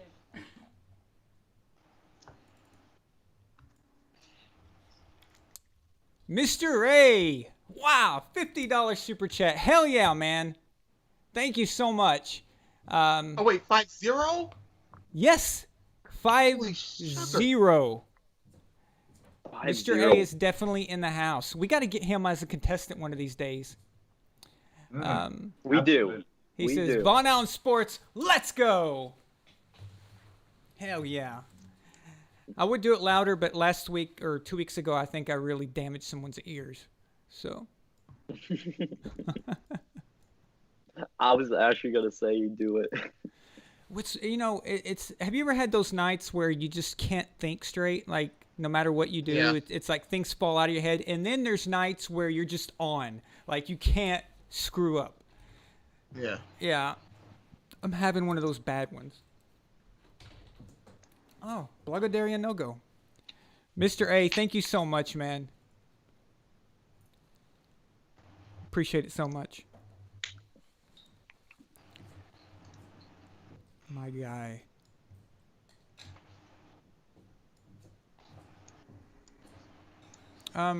So what if Shaq finishes this round with no points?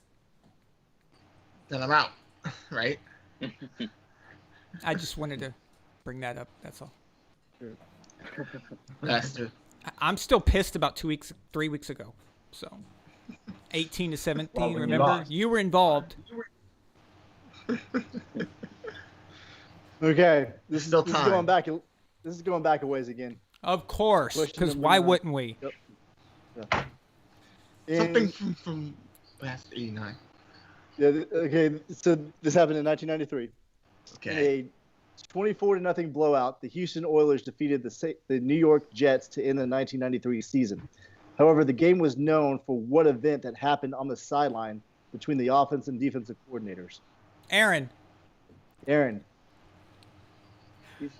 Houston Oilers. Buddy fan. Ryan You should. punched the offensive coordinator in the face. That's correct. And who was the offensive coordinator?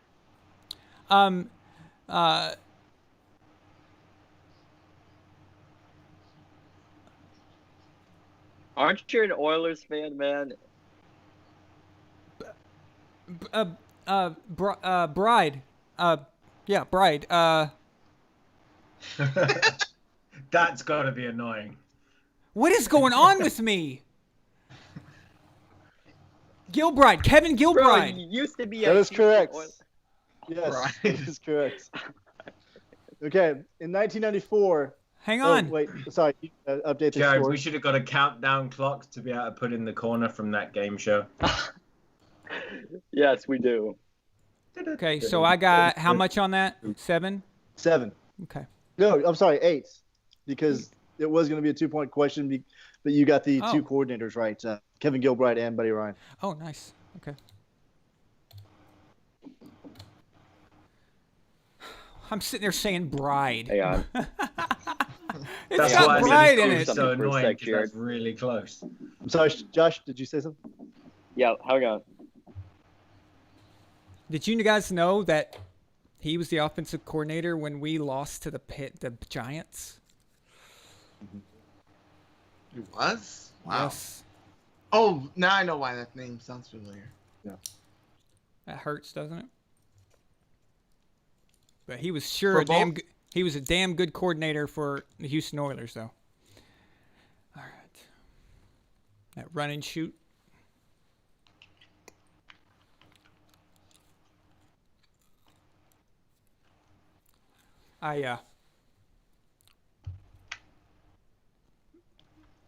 I don't know what I was gonna say.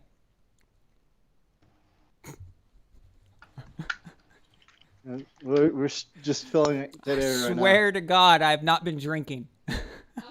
Oh, I know you don't drink, so all good. I have. Sorry, guys.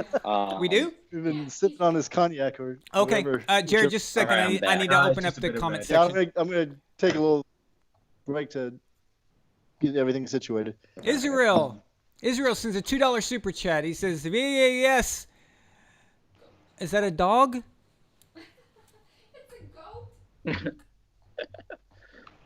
Oh, it's a goat. Thank you. Although I'm not very goatish tonight, I don't think Tom Brady would be breaking down as badly as I'm doing. But thank you, man. I appreciate it. Oh, thanks, Maria. Appreciate it. I appreciate the support, guys. Apparently, y'all are, Jared, y'all feel I bad think you for should me. have accepted the comedy answer for the Gary Premium question. Because see it twice, put the good comedy answer in. Use your premium. You should have just put in there Ray Finkel. Well, that's essentially where. That Yeah, came he's from based for, on him, right? So Ace Ventura. Mhm. So yeah. You premium. You can't be kidding me with that. okay, I'm turning the comment section off. Let So it you'll go, have to let Shaq. me It's know all good. if you get another one. Okay, sweetie.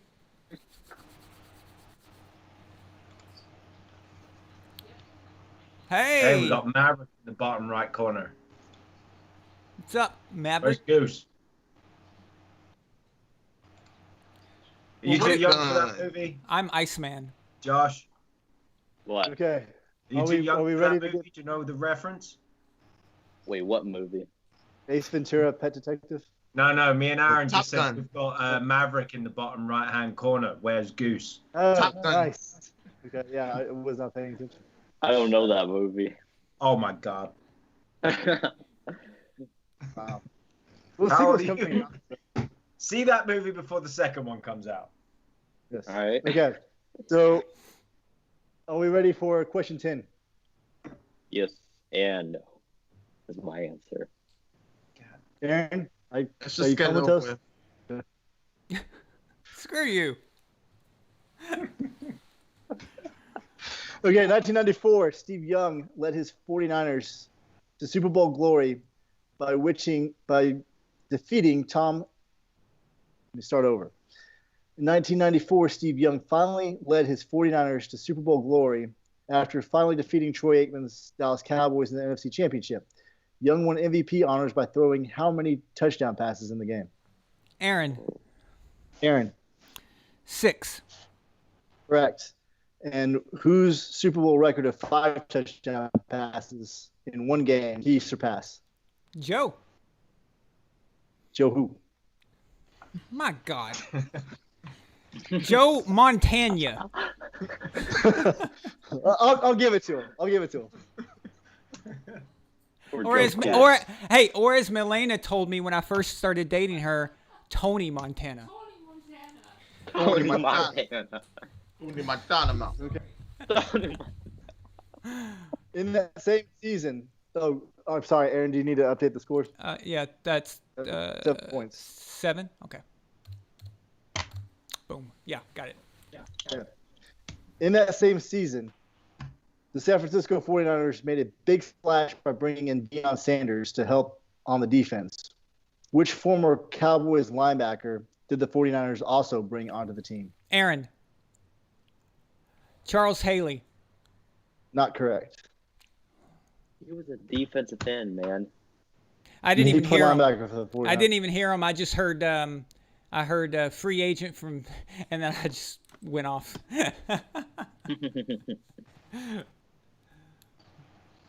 Any guesses? None. Hang Okay, on. it was Ken Norton. Oh, Ken Norton Jr., right?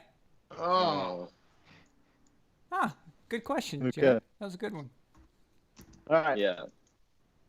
Who led the NFL in 2019 with 5,109 passing yards while also throwing Aaron. 33 touchdowns and 30 interceptions? Aaron.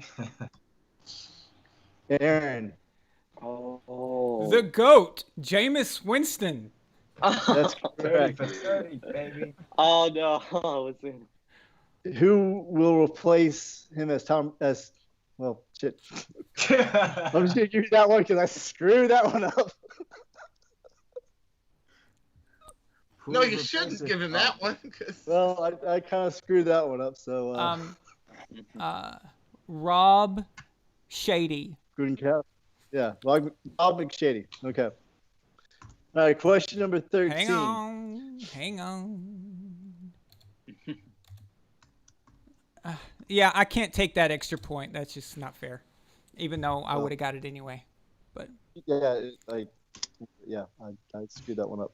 Okay, so we got you 6 points on that one. We're going to question 13 right now. So, who did the New England Patriots defeat to win their first Super Bowl? Shaq. Aaron, St. Louis Rams. That's correct. And who was the game's MVP? Tom Brady. That's correct. oh All shit. right, so that's 7 for It's Shaq. almost like it's a trick. Uh, question, Yeah, I Um, was gonna have to pause. That's for not second, even a like, trick question. Everybody Josh? should- You're in trouble. I am in trouble. Yes. What do you think the score is, Josh? 9 to 29 to 30 something. No, you're way wrong. No, it's It's 7-3, I believe, between you and Josh. Yes. Oh, guess- 7 to 3. I guess. Okay. I was So thinking of like just- adding up our points. just letting you aware that you're gonna have Yeah. to. Okay. Yes. Yeah. How many questions are left? Okay. 2 questions. The last question. The last question does have a 2-point follow-up. Okay. Actually, I'm not gonna participate in these next 2 unless they don't give an answer. Okay. Fair enough. All right. Okay, question number 14. Which team did Kubiak's Broncos defeat in Super Bowl 50? Shaq. The Carolina Panthers. That's correct. Who was the game's MVP? Von Miller. That's correct. That's 14 for Shaq. There's one more, Yeah. Josh. One more question for a possible 8 points.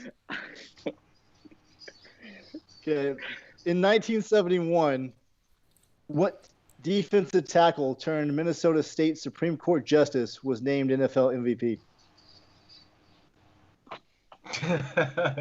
By Shaq's face. 1971. 1971. He's not the first, but the first in the Super Bowl era to be a defensive player who won MVP honors.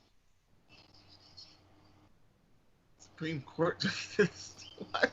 That's such a random. Oh, I don't I know this player, but I don't know his Do name. you have a guess? No idea. Oh, I'm in trouble. Any guess? Josh, you got to pull this one out, man. I know the player, but I don't know his name. That's an interesting conundrum. I forgot his name. It's more than what I have. Yeah, I'll throw the extra point as the question, just for fun. So, who was the next defensive player to be named MVP, and in which year? In a Super Bowl, you talking about? No, regular season MVP. Oh, Oh, that's funny. I was thinking Super Bowl MVP as well. Oh. yeah, because the way the question read, it sounded. NFL MVP, regular season MVP. Shoot. This one's a little bit more famous than the. I'll Supreme take the Court, though. steal if nobody But wants like it. a lot. Okay. You can have it. You sure? Okay. Lawrence Taylor.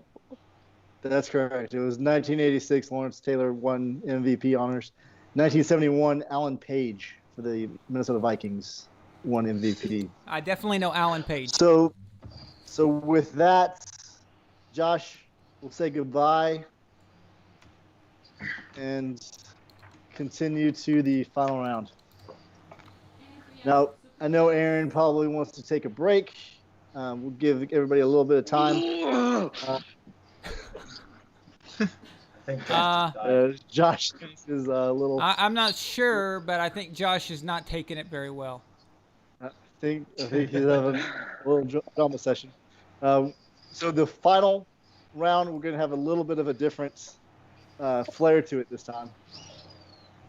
I'm going to ask 10 questions. There'll be 3 minutes for Shaq, and then Aaron will step aside. And Aaron will come back. I will not tell Aaron how many questions he needs to get right, and he will have a chance to answer 10.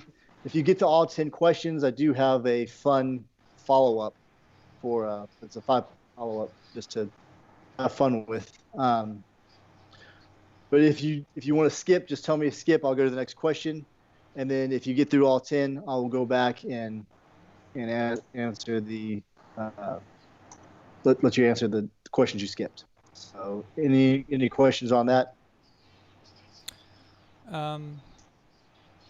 No. Okay. All right. I'm going to take a quick second to walk away. I know Aaron needs to walk away, and then And we got Shaq will get we got some right to super it. chats too. So Yeah. If you want to read those, I'm going to step out for just a second. all right, cool, man. Does it start with Maria, right? Yes, Maria.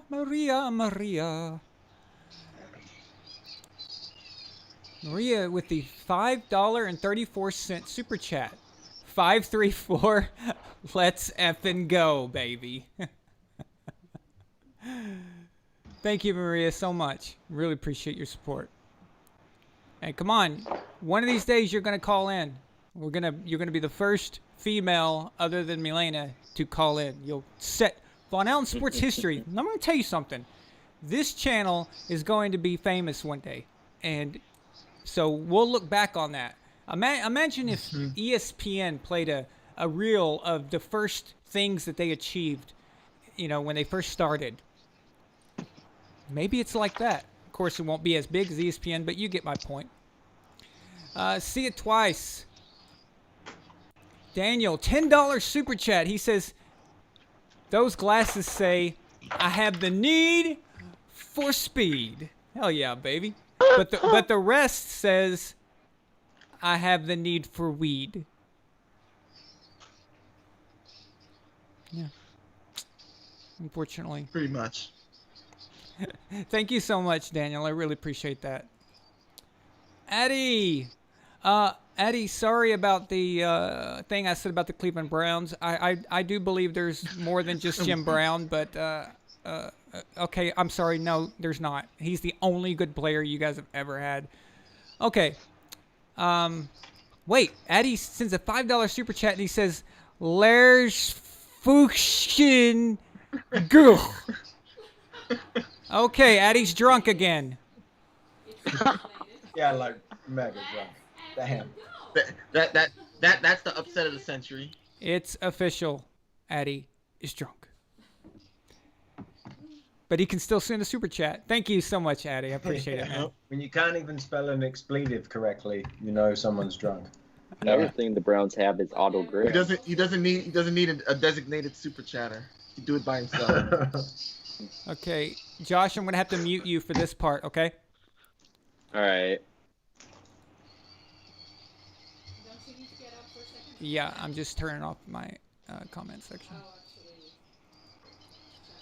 And you need a clock, right? 3 minutes, right, Jared? Yeah, Jet, we do need a clock for 3 minutes. Jason's going to be my timekeeper. Okay. Well, for the viewing audience at home, Sure. where should I put it? I'll put it right here next to the red coat.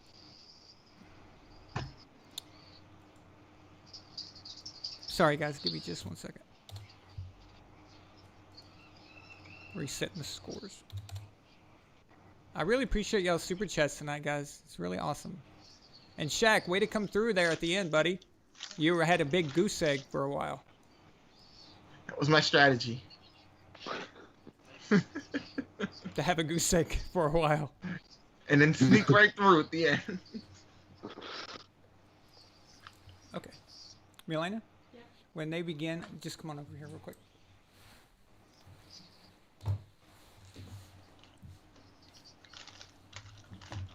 You like these questions, Shaq? They're easier. When they start, just hit that play button. Some of them are. Most of them. I'm believing the Brit. I'm believing the Brit for now, but we'll see about that. And for the record, the Brit did approve all these questions. So. Oh, you motherfucker. Okay, well now I know. Well, now I know I can't trust them. Ratted him That's out. why the Brit's not competing tonight, because he Yeah. Shared blame. I see. Okay. Yeah, I'll be one down. This is not a one-man ship. Hey, did Aaron change genders or something? I'm just here to I hit think the Melina button. just started the clock. Is that correct, Melina? Sorry, yeah. You're So here let trying me to know the clock. when you're Okay. ready. All right. Jason, you got a clock ready? Yep. Aaron, sorry. Shaq, are you ready? I'll start As I'll from ever the be. first question. Okay. All right. Jason, Melina, just start as soon as I ask the first question. Okay. All right. First question. Scoring 18 touchdowns, which New England Patriots running back led the NFL in rushing touchdowns during the 2016 season?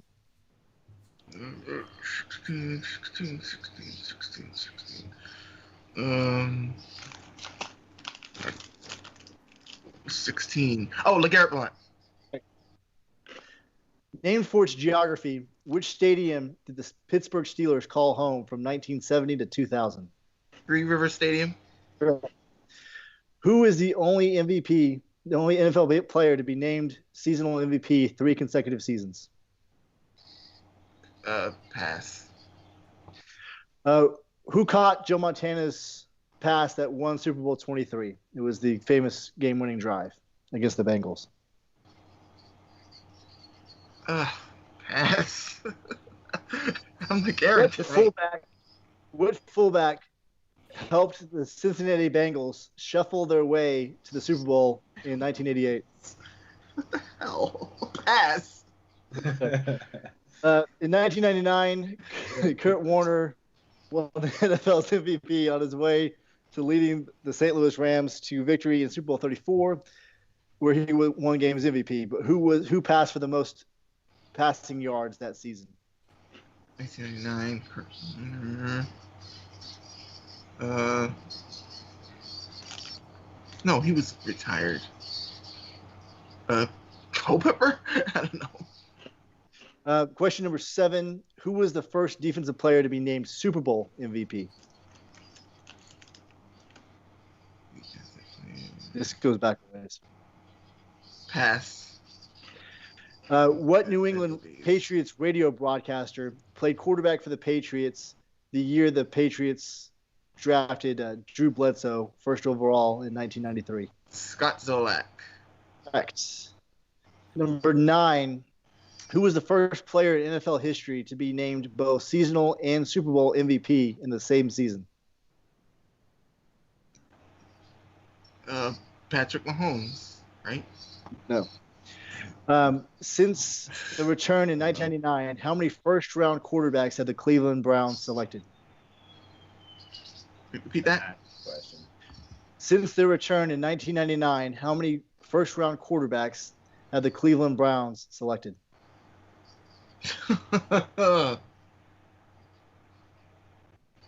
6. No, but do you want to? It was 5. Do you want to name any of them?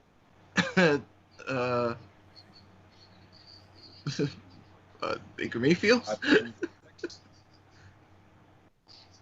Wait, keep going. Stop. Can you name any more of the 5? Stop. Oh, Time's time's up. up. Okay. Okay. So I got Shaq with 3. We never got back to any other questions that I passed on. Okay.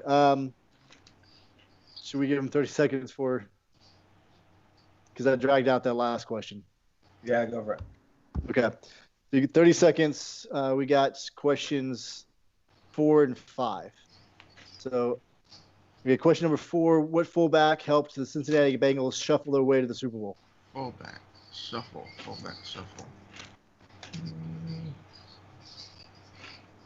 Ugh, I don't know any fullbacks. Okay, go to 5. Okay. Who caught the game-winning touchdown pass at Super Bowl 23?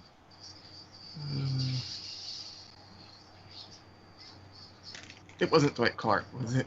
No, it wasn't Dwight Clark. No.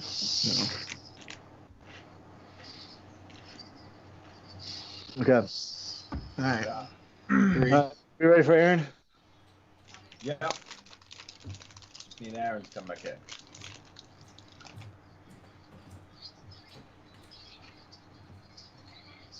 I suck. There's a couple of those. You are so gonna kick yourself when you hear the freaking answer. Yeah, there's been a couple. There's one really hard question here. Yeah. There's one- Well, it's saying that the last one I couldn't get all of Yeah. either. That was hard. Okay, Aaron, are you ready?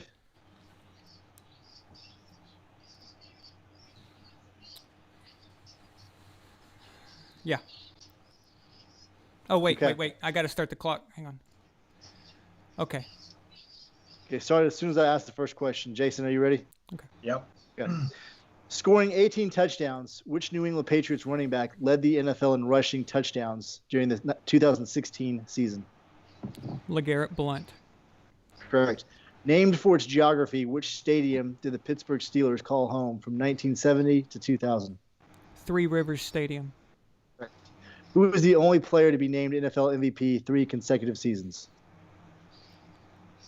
Brett Favre. Correct. Who caught Joe Montana's pass that won Super Bowl 23 against the Bengals? Roger Craig. No. What fullback helped the Cincinnati Bengals shuffle their way to the Super Bowl in 1988?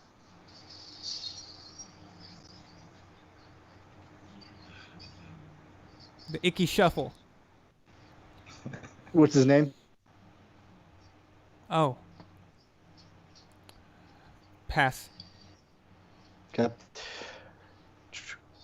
In 1999, Kurt Warner won the NFL's MVP on his way to leading the St. Louis Rams to victory in Super Bowl 34, where he won games MVP. But who passed for the most passing yards that season? I'm sorry. Can you read the question again? That was really broken up. All right. Kurt Warner won NFL MVP on his way to leading the Rams to victory in the Super Bowl 34, where he won games MVP. Who passed for the most yards that season, though? Rich Gannon. No. Who was the first defensive player to be named Super Bowl MVP? Chuck Howley. Correct. What New England Patriots radio broadcaster played quarterback for the Patriots the year the Patriots drafted Drew Bledsoe first overall in 1993?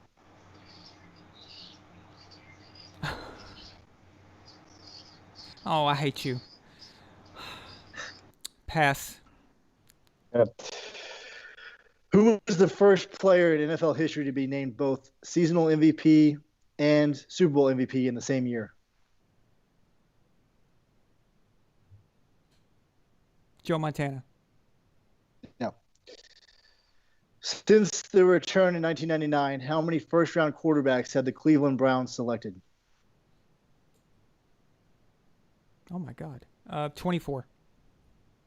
Oh wait. I'm sorry. I didn't mean that. I was thinking how many quarterbacks have they had since then? Suck, but jeez. How many have they drafted in the first round since 1999? Oh, 4. No, it was 5. Can you name any of the 5 quarterbacks, or do you want me to go back to the other questions? Tim Couch, Johnny Manziel, Brady Quinn. What's wrong? Continue. Why'd you say stop? Well, yeah, go ahead and give if you have any. Yeah. Oh, so Johnny Manziel, Tim Couch, Brady Quinn, and so there's 2 more. Baker Mayfield. Correct. And the old dude, they drafted him when he was like 27 years old. I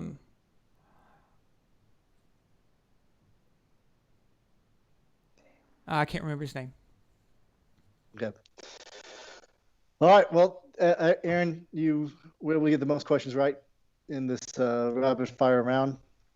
The other quarterback the hang on. It don't count anymore. So can you ask me again and see if I can get it? What was the ones I missed? Sure. Question number 4: Who caught Joe Montana's touchdown pass in Super Bowl 23? Okay, yeah, I knew that was Roger Craig, and I drew a blank. I can't remember though. I know him when I hear him. He was always opposite. Jerry Rice always overshadowed him. Like he would have been much more famous. And I just I don't know what's going on with my head tonight. Okay. What was his name? Do you want me to say it, or do you? Yeah, what was his name? Guess? What was his name? John Taylor. Okay. Damn it. Okay, so you got the dance right, but do you know the fullback? Question 5's going to annoy the hell out of you. Oh, that's right. I said Icky Shuffle, but I didn't actually say his name. Right.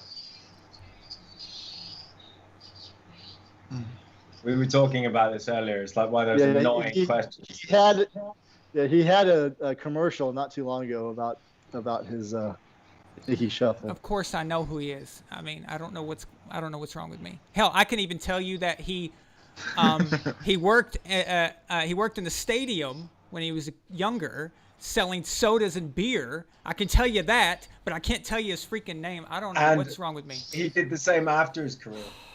He was selling like ices or something after his career finished. Do you want me to go ahead and tell you, or do you want to? Go ahead and tell me. Icky Woods. Okay. Steve Berline was the quarterback who passed for the most yards in 1999. And let's see.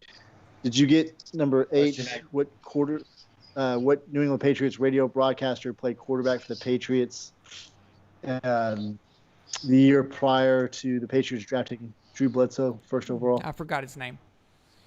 Scott Zolak. Yeah. He talks to Belichick all the time. And who was the first player in NFL history to be named both seasonal and Super Bowl MVP in the same season? Okay. I'll try another one. Terry Bradshaw. No. Even earlier. Even earlier. Bart Starr. Yes. Correct. Really? Oh, cool. I just went as early as possible. Yeah, right.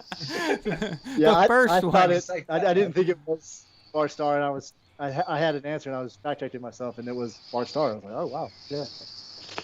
Well, hey, you got to give me credit. Got to give me credit though. All the ones I named did win MVP and a Super Bowl MVP, didn't they?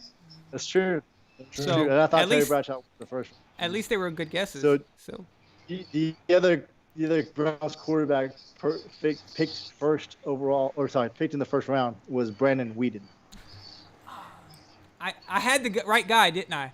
I said he was 27 when he Yeah, was you're drafted. right. He was 27 because he played quarterback at Oklahoma State in college, but he went to go play minor league baseball before going back to college and playing.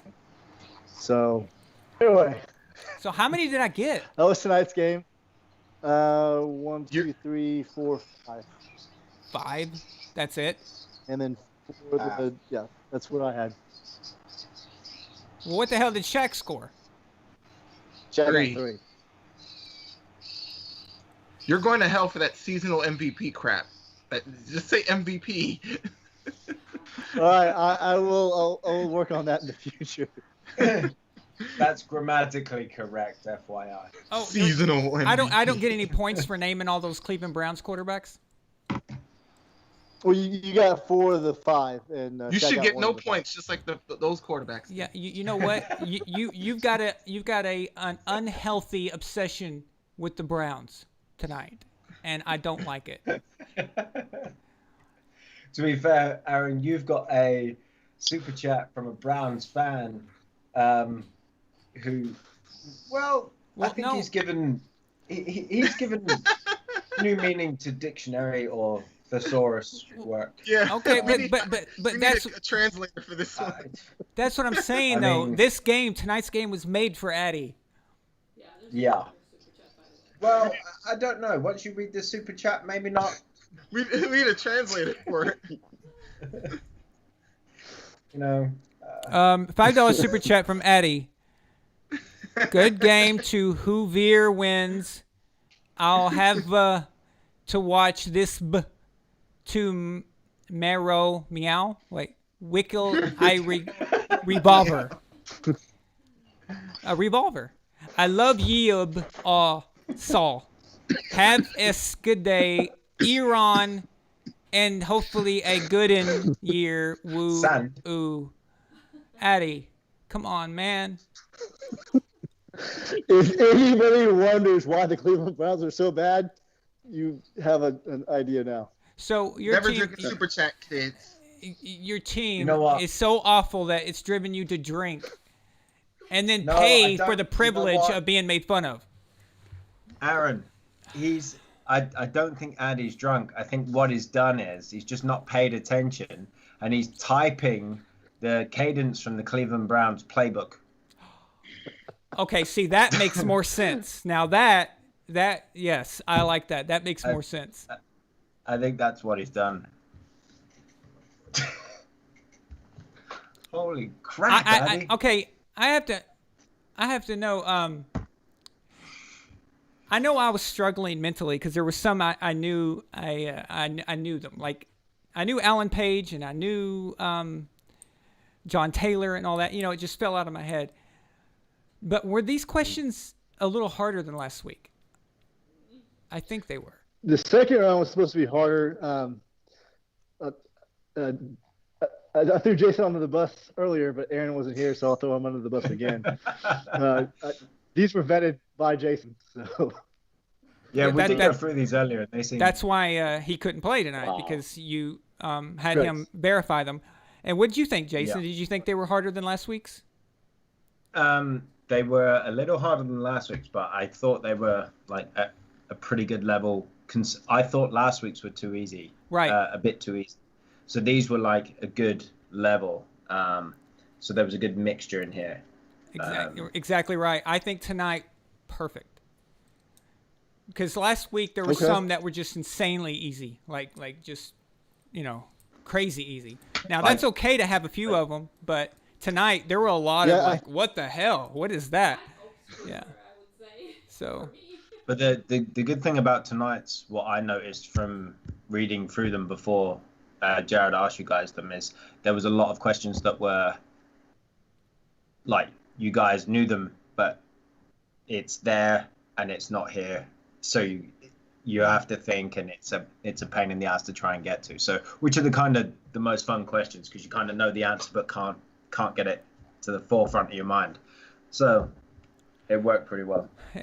Yeah, I mean, I'm not afraid to admit it when I don't know something or I'm wrong or whatever. And I'll admit it right now. I didn't know that Tom Brady's first touchdown pass was to Terry Glenn. See, I didn't either, and I looked it up for this question, and he didn't throw, like, even though he was starting after Drew Bledsoe went down, it took him a little while to throw a touchdown pass in the game. Yeah, that was on the I think that was on the left-hand side at the front of the end zone. I just remember that play. Honestly, I didn't know that he played with Terry Glenn, because when they got to the Super Bowl, it was David Patton and Troy Brown. Touchdown, Troy Brown. David That's Patton. a very good point. I mean, when you think of Terry Glenn, you think of the '96 Super Bowl, Drew Bledsoe, and Right. now the kind of questions that piss me off is the Scott Zolak one. All right, I literally watch this dude every week, or listen to this dude every week. On the Bellastrator. Yes, on the Bellastrator. We hear him mic'd up something. And his See, the name only reason just, I knew that is because there've only been like 2 radio teams with the Patriots: Gil Santos and Gino Cappelletti, and Scott Zolak and Bob Sosey. right. So I knew the other 2 weren't kickers, quarterbacks. So It's embarrassing. It's embarrassing to miss something like that. That's what frustrates me. But I didn't know. I mean, I think I'm an expert on Tom Brady, but I did not know that his first pass was to Terry Glenn. That's a good one. So I did a little bit more research on this week's questions than last week's. Shaq, I try to stay with Shaq, which ones did you answer right? You said you got 3. Which ones were they? Scott Zolak. I got what else did I get? You got the first 2, LeGarrette Blount and Three River Stadium. Yeah. So, but it was. Didn't he get the I thought Shaq got the Brett Favre one as well. No. No. Okay. Well, tonight would have been the night to take me out. I'll tell you that much. So, but I went with Super Bowl era, and I guess we need to find a proper term for seasonal MVP, regular season MVP, or Just MVP. just MVP. Okay, I guess we can distinguish MVP, and Super Bowl MVP. MVP. Yeah. So that will be the proper way to do it. How did the chat do tonight? Did everyone do pretty good? How'd you guys do at home? Any of y'all monitoring the comments during the game? Did they do okay? The chat? Usually we have somebody keeping up. Oh, okay. Yeah, I've got A few people did okay. Skype up, so I don't even have the YouTube up. So So Jared. Mm-hmm. So was it you or Jason that came up with the idea saying who was Montana's backup? All the I questions. came up with all the questions. I came up with all the questions. And Me and Jared just discussed Where- before the show. Where the heck did you get that one? Because none of us can ever know who that guy is. Pro Football Reference. Yeah. Aaron's pointed out that website Best often website ever. on his videos. It's the best website in the world, hands down. Yeah, absolutely. Nobody can touch it. Nobody. If you want to know facts about history from the NFL, that's got everything there. I mean, the only backup we know is Steve Young. That's it. Unless you're Which like is- me and get really bored and watch all of the NFL top 10 random videos on YouTube and then all of the America's games as well, Super Bowl champions and missing rings ones as well, like the 98 Vikings wow. stuff. You know get what's a lot of sad? information from those. You know what's sad, Jason? I can't watch those. I don't know why. I don't know if anyone else feels that way, but unless it's the There's Patriots only one I haven't watched. or somebody I care about, like I watch the 49ers because I'm interested in those. I agree. And ones that we're involved with, and actually a few of the recent ones I've watched, but those old ones like the 72 Dolphins and shit, man, you got a better chance of me watching The Notebook again, all right, than watching the 72 Dolphins. I'm sorry, but I love football, but I don't love it that much. What you got to remember is, though, Aaron, like when I was a kid and stuff for NFL in the UK, we didn't get a great deal of it. And obviously, most of what it is just the popular teams at the time. So if you want to get NFL information other than just reading Google, those kind of things are really good for it. So when I was on deployments, deployed away wherever, I would just, a friend of mine was like really good with all the videos off the internet and stuff, and he'd just download them all for me and put them on a stick. And I had all America's games, all of the missing rings, a whole bunch of the early 2000s NFL films, top 10 lists, like top 10 draft busts and top 10 teams that tanked and all this kind of shit. So I watched all of those because when you're on deployment, it gets really boring really fast. So that's where I got all of that stuff from. Yeah, and I wanted to keep it with the Super Bowl. When Jason and I were talking about it earlier today, I learned one of his favorite players that's past the Super Bowl era, going way back, is Gale Sayers. And he knows a lot of trivia about Gale Sayers. Well, when are you guys going to play? Yeah. When I'm not making the questions. Hey, I tell you what, it's a lot different when you're answering them than when you're asking them. It's very easy for me when I've spent a week researching the questions and have them in front of my face. Yeah. Well, and that's the thing. I mean, even when I did mine, I looked back at a couple of them and thought, man, I would not have got that. Shaq, are you ready to bring back Jeopardy next week? Yeah, if you want me to. So I won't verify your answers, though. You can ask somebody else. So Daniel's been on Addie's case all night tonight. Daniel goes, that wasn't a super chat. That was a cry for help.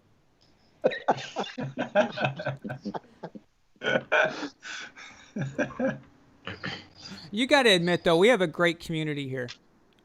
It is fun. It is. I mean, and I know everybody hates a tease, but the work we've been working on the past couple of weeks on this next series is going to be awesome. Well, he teased it in the beginning of the show. I know. But we're putting a lot of research into. But yeah, you guys are gonna blow your minds when you see the kind of stuff that we've been coming up with. It's like stuff that you never thought you would think about, but then when you see it, you're gonna be like, wow. Yeah. Because that's kind of like during our conversations, it's kind of been what we've been thinking That's about. what we've been It's like, doing. We've been reacting to each other, right? One of us will say something, and then we'll be like, yeah. Oh my God! Like, it's just most brilliant thing we've ever heard.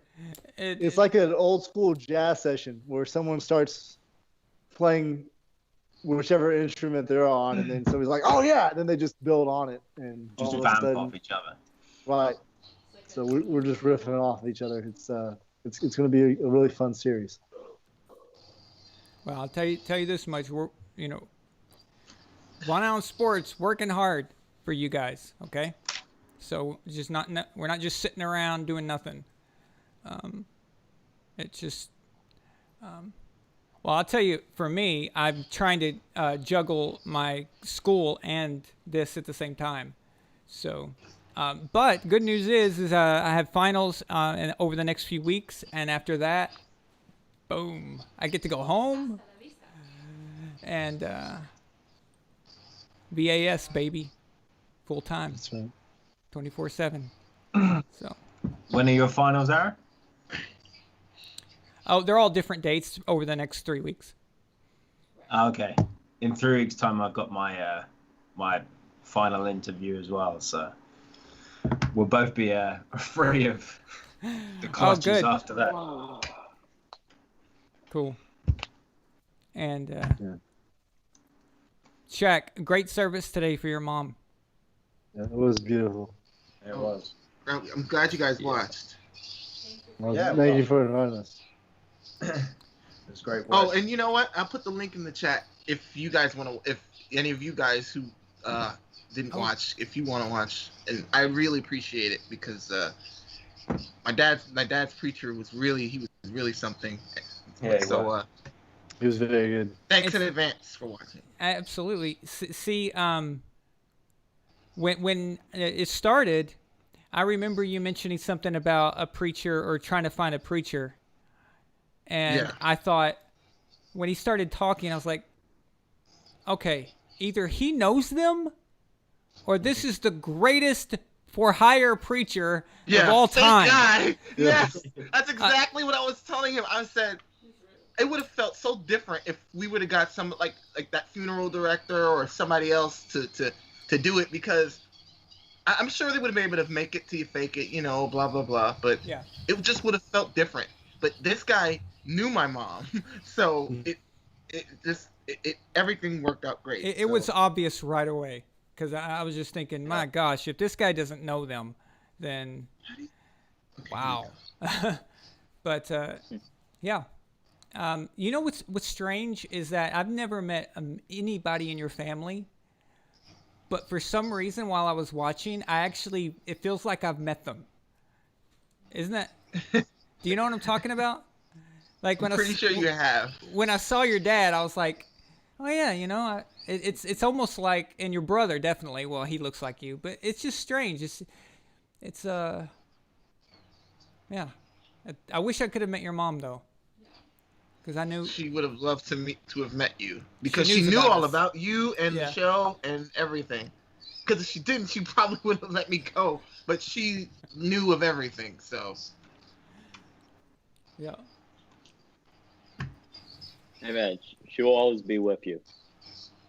Yeah, I know that, and thank you guys for thinking about it. Yeah. Of course. I mean, Shaq, I lost my mom almost 3 years ago. Oh wow. Oh wow. I didn't know that. So Yeah. So you've been dealing with it way longer than I have.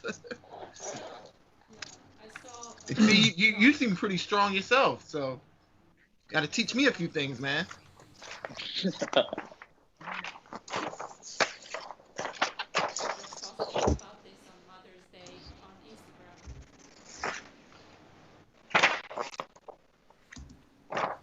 Your phones are working? Oh, okay. Well, wow, we're all just dead. no. I was just thinking about it, and it's just, yeah. I tell you what, though.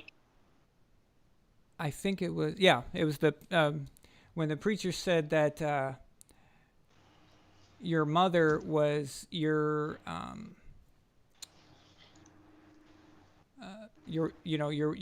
rock, and she kept you guys together, definitely, and you and your brother. And then he said, now it's on to you guys to, you know, carry it on. I was thinking, Shaq definitely is the right person, you know. Absolutely. I'm just telling you, your brother, he could have ended up with a brother who just didn't give a crap and didn't take responsibility, moved out, left, you know, said bye-bye, you know. I know a lot of people who have siblings like that. So I immediately thought, damn. So Well, thanks, man. I appreciate it. yeah, Maria said she lost her mom 11 years ago. Oh wow. Wow. This sucks, you know. Yeah. Well, It's so crazy. It's Yeah, so crazy how many things we have in common, right? And in this community, it really is. It's so crazy how, you know. I mean, besides being all of us being football fans, it's so crazy how many other things we have in common. And I think that's what's brought us all together as a community. And it's awesome. All you did was make a video being so freaking angry about Tom Brady. And all of this is happening. Yeah, exactly. No, not a great game anyways. The point is the developers are their teammates. And finally, landing us at number 1. Doggy. Hey, Gabe, do you mind turning down your thing? What, my mic? Yeah. Sure. No, not your mic. You had something going on in the background. Oh no, that was just my brother. Just asking me something. Oh, okay. I'm stepping outside to talk now. What's going on, fellas? We have 2 super chats. 3. Oh, Mr. A $20 super chat. He says, "Let's go, Jared." That was a shout out to you, Jared. Nice job. Yes, sir. No, yeah, finishing up now. I'm finishing up now. I'm finishing up now. I'm still finishing. I'll be done soon. Okay, I'll be down in a second. Can you hear me? Yeah. Yeah, it's almost family time for you. Okay. Yeah, I gotta go take care of a family deal. I'll talk to you guys later. You did a good job. All right, Bye. Alrighty. Bye.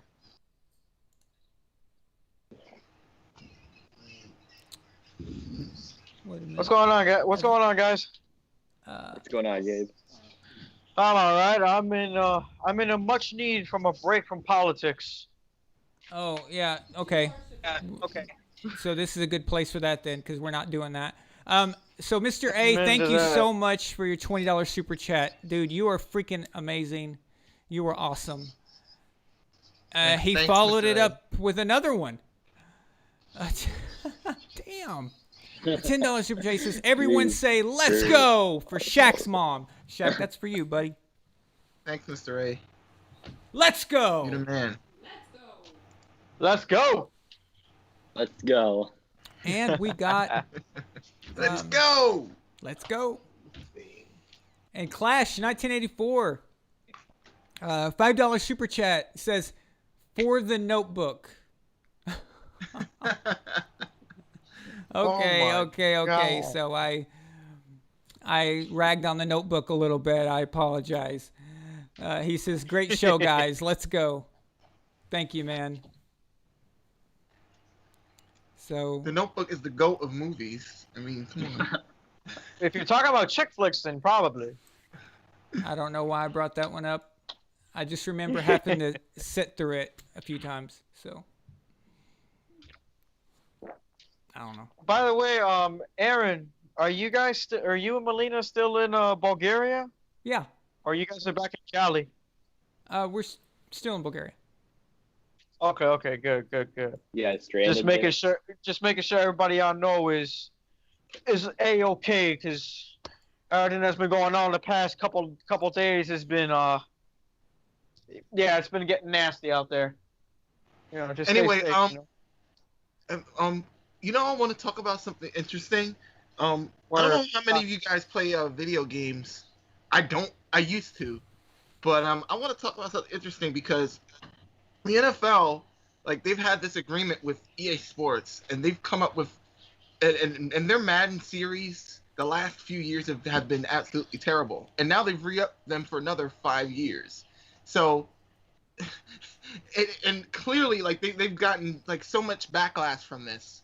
And to me, what it says is it's not more of a story of whether or not, you know, the games are bad, but it just tells me how disconnected the NFL owners are to the everyday fan.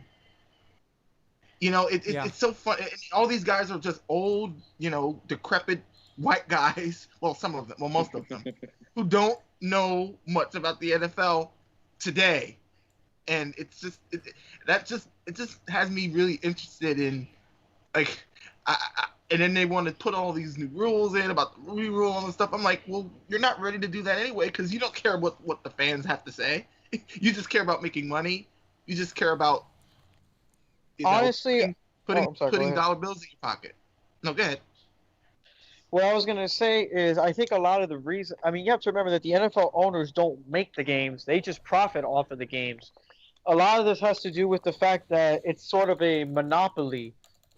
So when there is a monopoly and there is a demand for this particular product, the gaming industry, in this case EA Sports, they can basically put out whatever bad quality of a game they like, because they know there is no competition. There is no other Madden. They own the exclusive rights to Madden. This is actually, funny enough, I didn't think I was going to bring his name up, but Urinating Tree, he actually made a video called Video Games Need to Die. and he speaks in heavy hyperbole. For anybody who watches Urinating Tree, you know how he talks. That's me. He has a video I absolutely love. It's called something about the New York Jets, like Professional football's butt fumble. I know which one you're talking about. Yes, that thing. I laughed so freaking hard, dude. That thing is very well done. Yeah. Actually, for those of you who might not have known, he actually started off as a gaming channel. But he brings this up because EA, not only did they made such bad Madden games, I actually stopped buying them because it's practically the same crap every single year, and I'm not about to spend $60 every single August when the games come out. So they're just basically to play the exact same game I could have played last year. So they're That's 'cause basically there's no competition. They're basically just charging you for an updated roster. Yeah, essentially. pretty much. Basically. And the only reason they come out with new games is because of their the Ultimate Team feature. And really the Ultimate Team feature is basically just an excuse to have 12-year-olds steal their mom's and dad's credit card so they can get the best players, and then they can challenge people online, and it's basically a Ponzi scheme. So All right. Well, I'd like to. That's actually been going on in video games for many years. It's not just Madden. It's a multitude of video games and multitudes of gaming platforms. They've all been doing this. But it hasn't. But it wasn't to this extent, though. It wasn't to the extent of not caring for the rest of your game and then just putting all your money to having people like the Migos and DJ Khaled promote your products. Nothing wrong with that. I'm just saying. It's a celebrity endorsement, of course. But what I'm saying is that what you're referencing has actually been going on for many years now.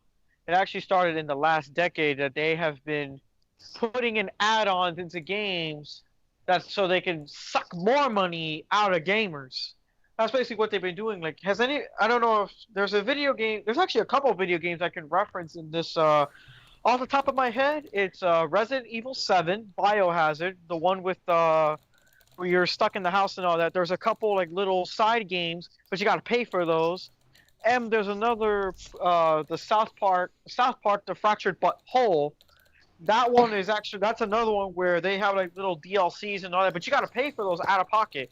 So you're already spending, $50, $60 on a brand spanking new game, and now it doesn't even come with all the DLCs. You got to pay extra for those as well. It's just another soulless cash grab by the gaming industry. So when you go to GameStop and buy a game for $60, now you're stuck. Now you got to get all these DLCs, and if you don't get the DLCs, you can't get the trophies and playing online and all that blah blah blah. Now you're going to be stuck playing. Now you're going to be stuck paying another $10 or $20 to get all the DLCs that come with the game. So what was once a $60 game at GameStop, which has already lost value by the time you beat the game, is probably now $80 or $90 to have everything in it. That's a soulless cash grab, in my opinion.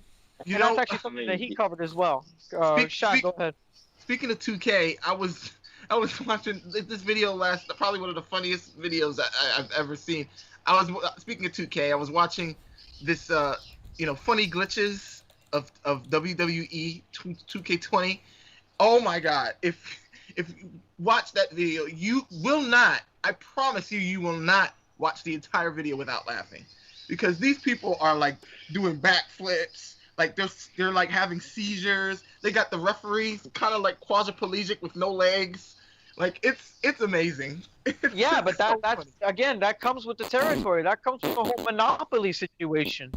That comes with being a monopoly. People, you can do whatever the heck you want, because if you want this, where are you gonna go? Why do you think stadiums they overcharge customers for food and beer? Like, you're buying basically a bottle of Heineken for like $10 when you can go to the liquor store and buy it for $2 or $3. But the thing is that they don't let you leave the stadium and come back. They don't let you bring in outside stuff. So this is their way of trying to siphon more money out of consumers. that's what a lot of these gaming industries are doing as well, and that's especially true with games like with a lot of these sports titles because they're all made practically by the same company. 2K20, MLB, NBA, NHL, they're all made. I think they're all pretty much made by the same company, if I'm not mistaken, or pretty darn close. Aaron? So it's like, Aaron? Yes. Aaron? Yes. Yeah. Are you awake? Yeah, I'd like to weigh in here. sorry. Chris Sims is a douche. Thank you. God, we don't have to hear him on Madden. I mean, You will soon. So what changed?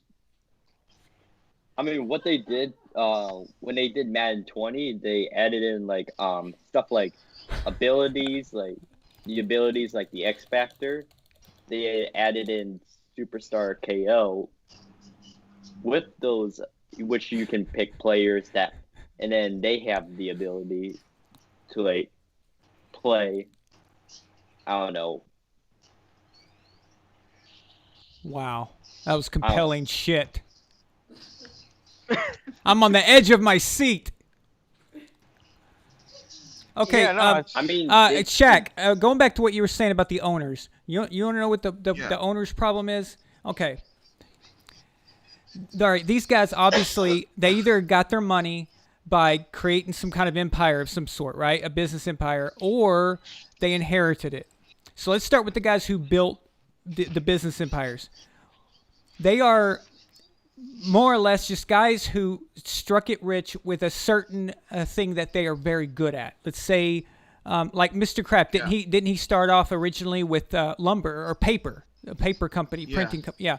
Not Kraft Foods. Not Kraft Foods, but that's he started out with the paper. So that was he did really well with that, really good with that. That once these guys become billionaires, they buy a team the same way me and you would get a sports car. If we won like $1 million, we'd go get a sports car or something cool, like a toy, right? A football team or a basketball team or something like that, that's the equivalent for them. They need to buy something, like buying a vehicle's nothing for them. Buying a yacht, no big deal for them. But a sports team, that's something that they can really control, all right? So once they do that, first of all, it's ego. So they think, okay, I was smart enough to become a billionaire with my business, so I know everything about all business. And then, but they don't. Yeah. You see the thing? So they start trying to micromanage everything in the as an owner in football, and they screw it up, right? And then there's the guys who inherit it, and they're even worse. Because not only are they idiots, but they grew up rich idiots, and they didn't earn a damn thing. They didn't even earn the team. It's like it was given to them when they were children.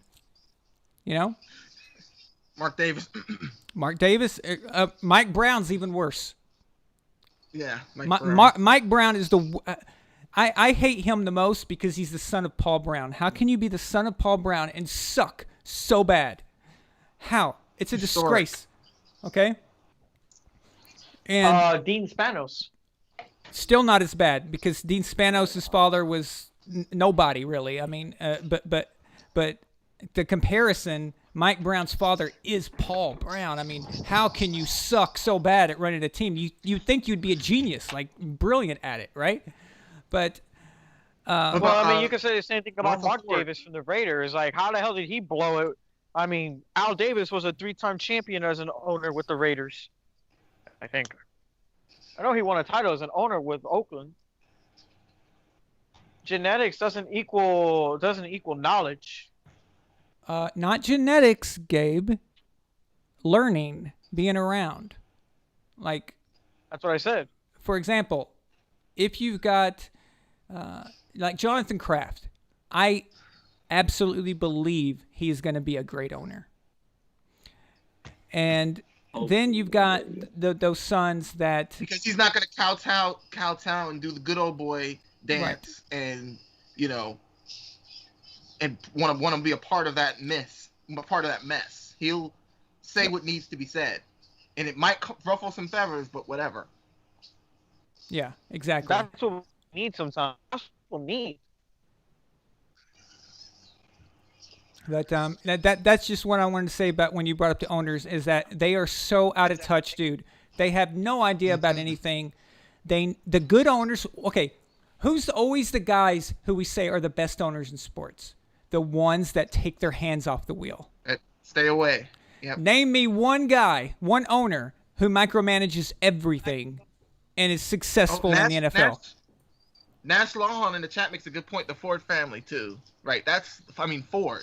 Yeah, the Lions family. Yeah, absolutely, man. I mean, it's just god awful. And then you've got the Bears. Okay, so Virginia McCaskey, she's a very old lady now, and her sons basically take care of everything. But how can you be? One of the sons How can just you died recently? Yeah, how can you be the progeny? How can you be related to George Halas and disgrace your name so badly? I mean, if I was a kid of one of these families, dude, I would be busting my ass to make sure I'm the best owner in the NFL. But, Actually, I think you have the passion to run an NFL team. Some of these kids don't. That's another thing. They just whatever. Well, that's what I'm saying. Okay, you grow up, this team, right? whatever. You grow up spoiled, and you grow up like, and you don't really think of it that way. But, the thing is, wait, I don't even remember what I was gonna say. I mean, not everybody has the passion to run an NFL franchise. I don't think it has to do with your upbringing. I mean, I don't think it necessarily has to do with growing up being spoiled. I mean, there are people who grow up rich and they still preach, working hard and things like that. I mean, there's certain people who, okay, yeah, I made it rich, yippee skippy, but that doesn't mean I'm going to rest on my dad's name. I'm going to make a name for myself. There's certain people who are like that, like Jonathan Kraft from the Patriots. But there are certain kids who grow up, the children of football owners. It's just like, look, I have this team now because my dad passed away, but really I don't care about football. I don't care. I'm not passionate about this. I'd rather be a singer or a dancer or anything else. I don't care for this football team. And that's when the football team goes down the crapper.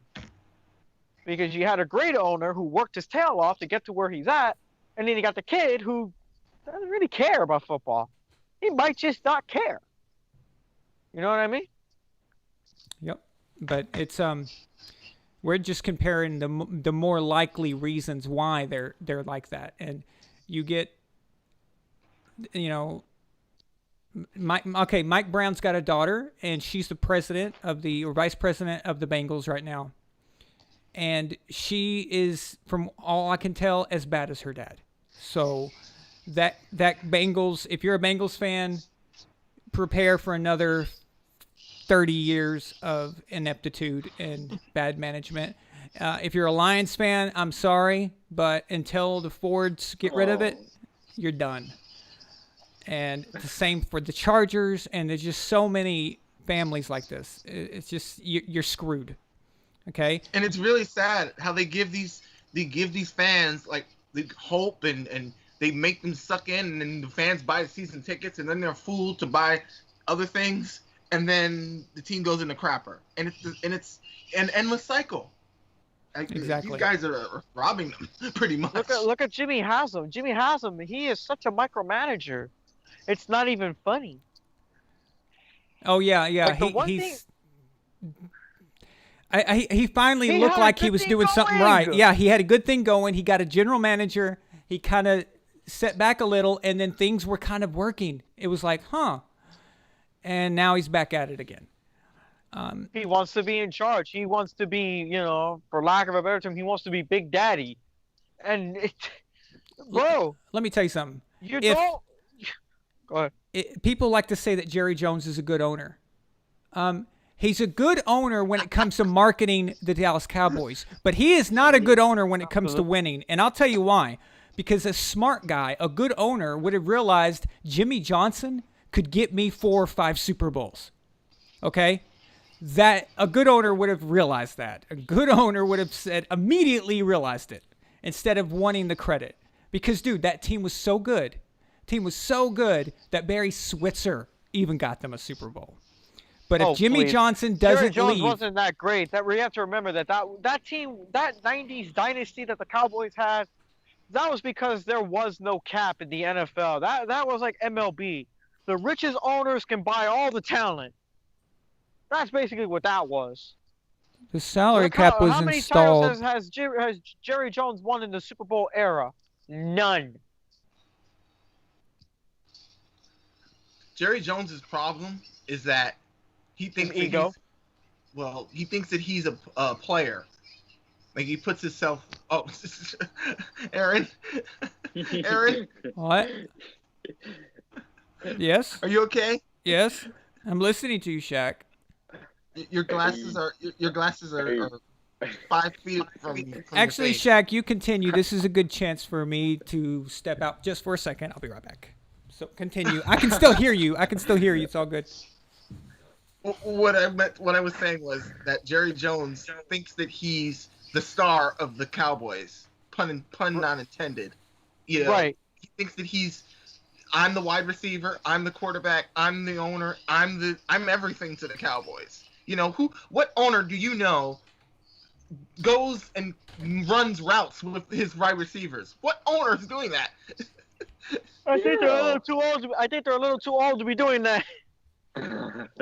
It's ridiculous. And then He looks I don't like he know, can like- crack his back by doing that. it makes no sense. Crack to his me. back. What? Destroy what's left of his back.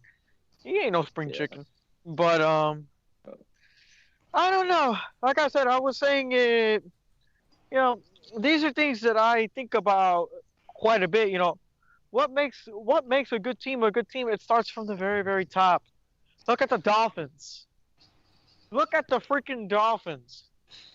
Like Stephen Ross is laissez-faire. I think that's how you pronounce it. He's hands off, but you know there's a fine line between being hands off and being, you know, and I guess not having any guts. Like there are moments where it's like, okay, let me take my hands off and let me put some people who know this stuff. But you know, at some point, it's like, yo, guys, you're not getting me results. And that's the problem here. That's the problem with a lot of these teams, the Dolphins, the Jaguars. Have you seen the knee-jerk trades that the Dolphins have made over the past 20 years? Yeah. The Dolphins traded their star running back, Jay Ajayi, for a 4th-round pick. The Patriots were able to get a 2nd-round pick for their backup. Not even Brady, backup. They also traded talents like Jeremy Tunsil. They also But that was them blowing it up. Traded. That's different. They were already blowing it up at that point. They just said screw it, and they're just gonna blow it up and rebuild. But they had I think they passed up on Drew Brees for Dante Culpepper because of a shoulder injury. Like on that was free stupid. agency. Okay. Like that's poor management. What's the other thing I was about to say? I think they traded away Wes Welker to the Patriots. And look how good he did for us. They traded away Chris Chambers, or they let Chris Chambers go. Like, what are you doing? Patrick. That was part of the whole blowing it up process. I don't really speaking get on the speaking Dolphins of this season because they were blowing it up. speaking of blowing it up, I'm going to blow this up right now, and I am going to end the show. So, thank you guys for everything tonight. Thank you for those of you who played. Gabe, if you want to be a participant, you have to call in before the game starts. I thought you guys were already. I didn't know how long the game was going to be, so I'm like, Yeah. I was just trying to call in to get in on the chat. I wasn't really trying to get in on the game. I figured that. Oh, okay. Well, I wasn't trying to get into the game. I was just trying to get into the All chat right. itself. I see people Okay. weren't playing. I'm like, Thank you All right, guys all right. for your super chats tonight and everything. I really, really appreciate all of you. And yeah, look forward to a lot of cool stuff. And you guys will hear from me soon, okay? So talk to y'all All right. later. Bye. Bye. All right. yeah, for sure.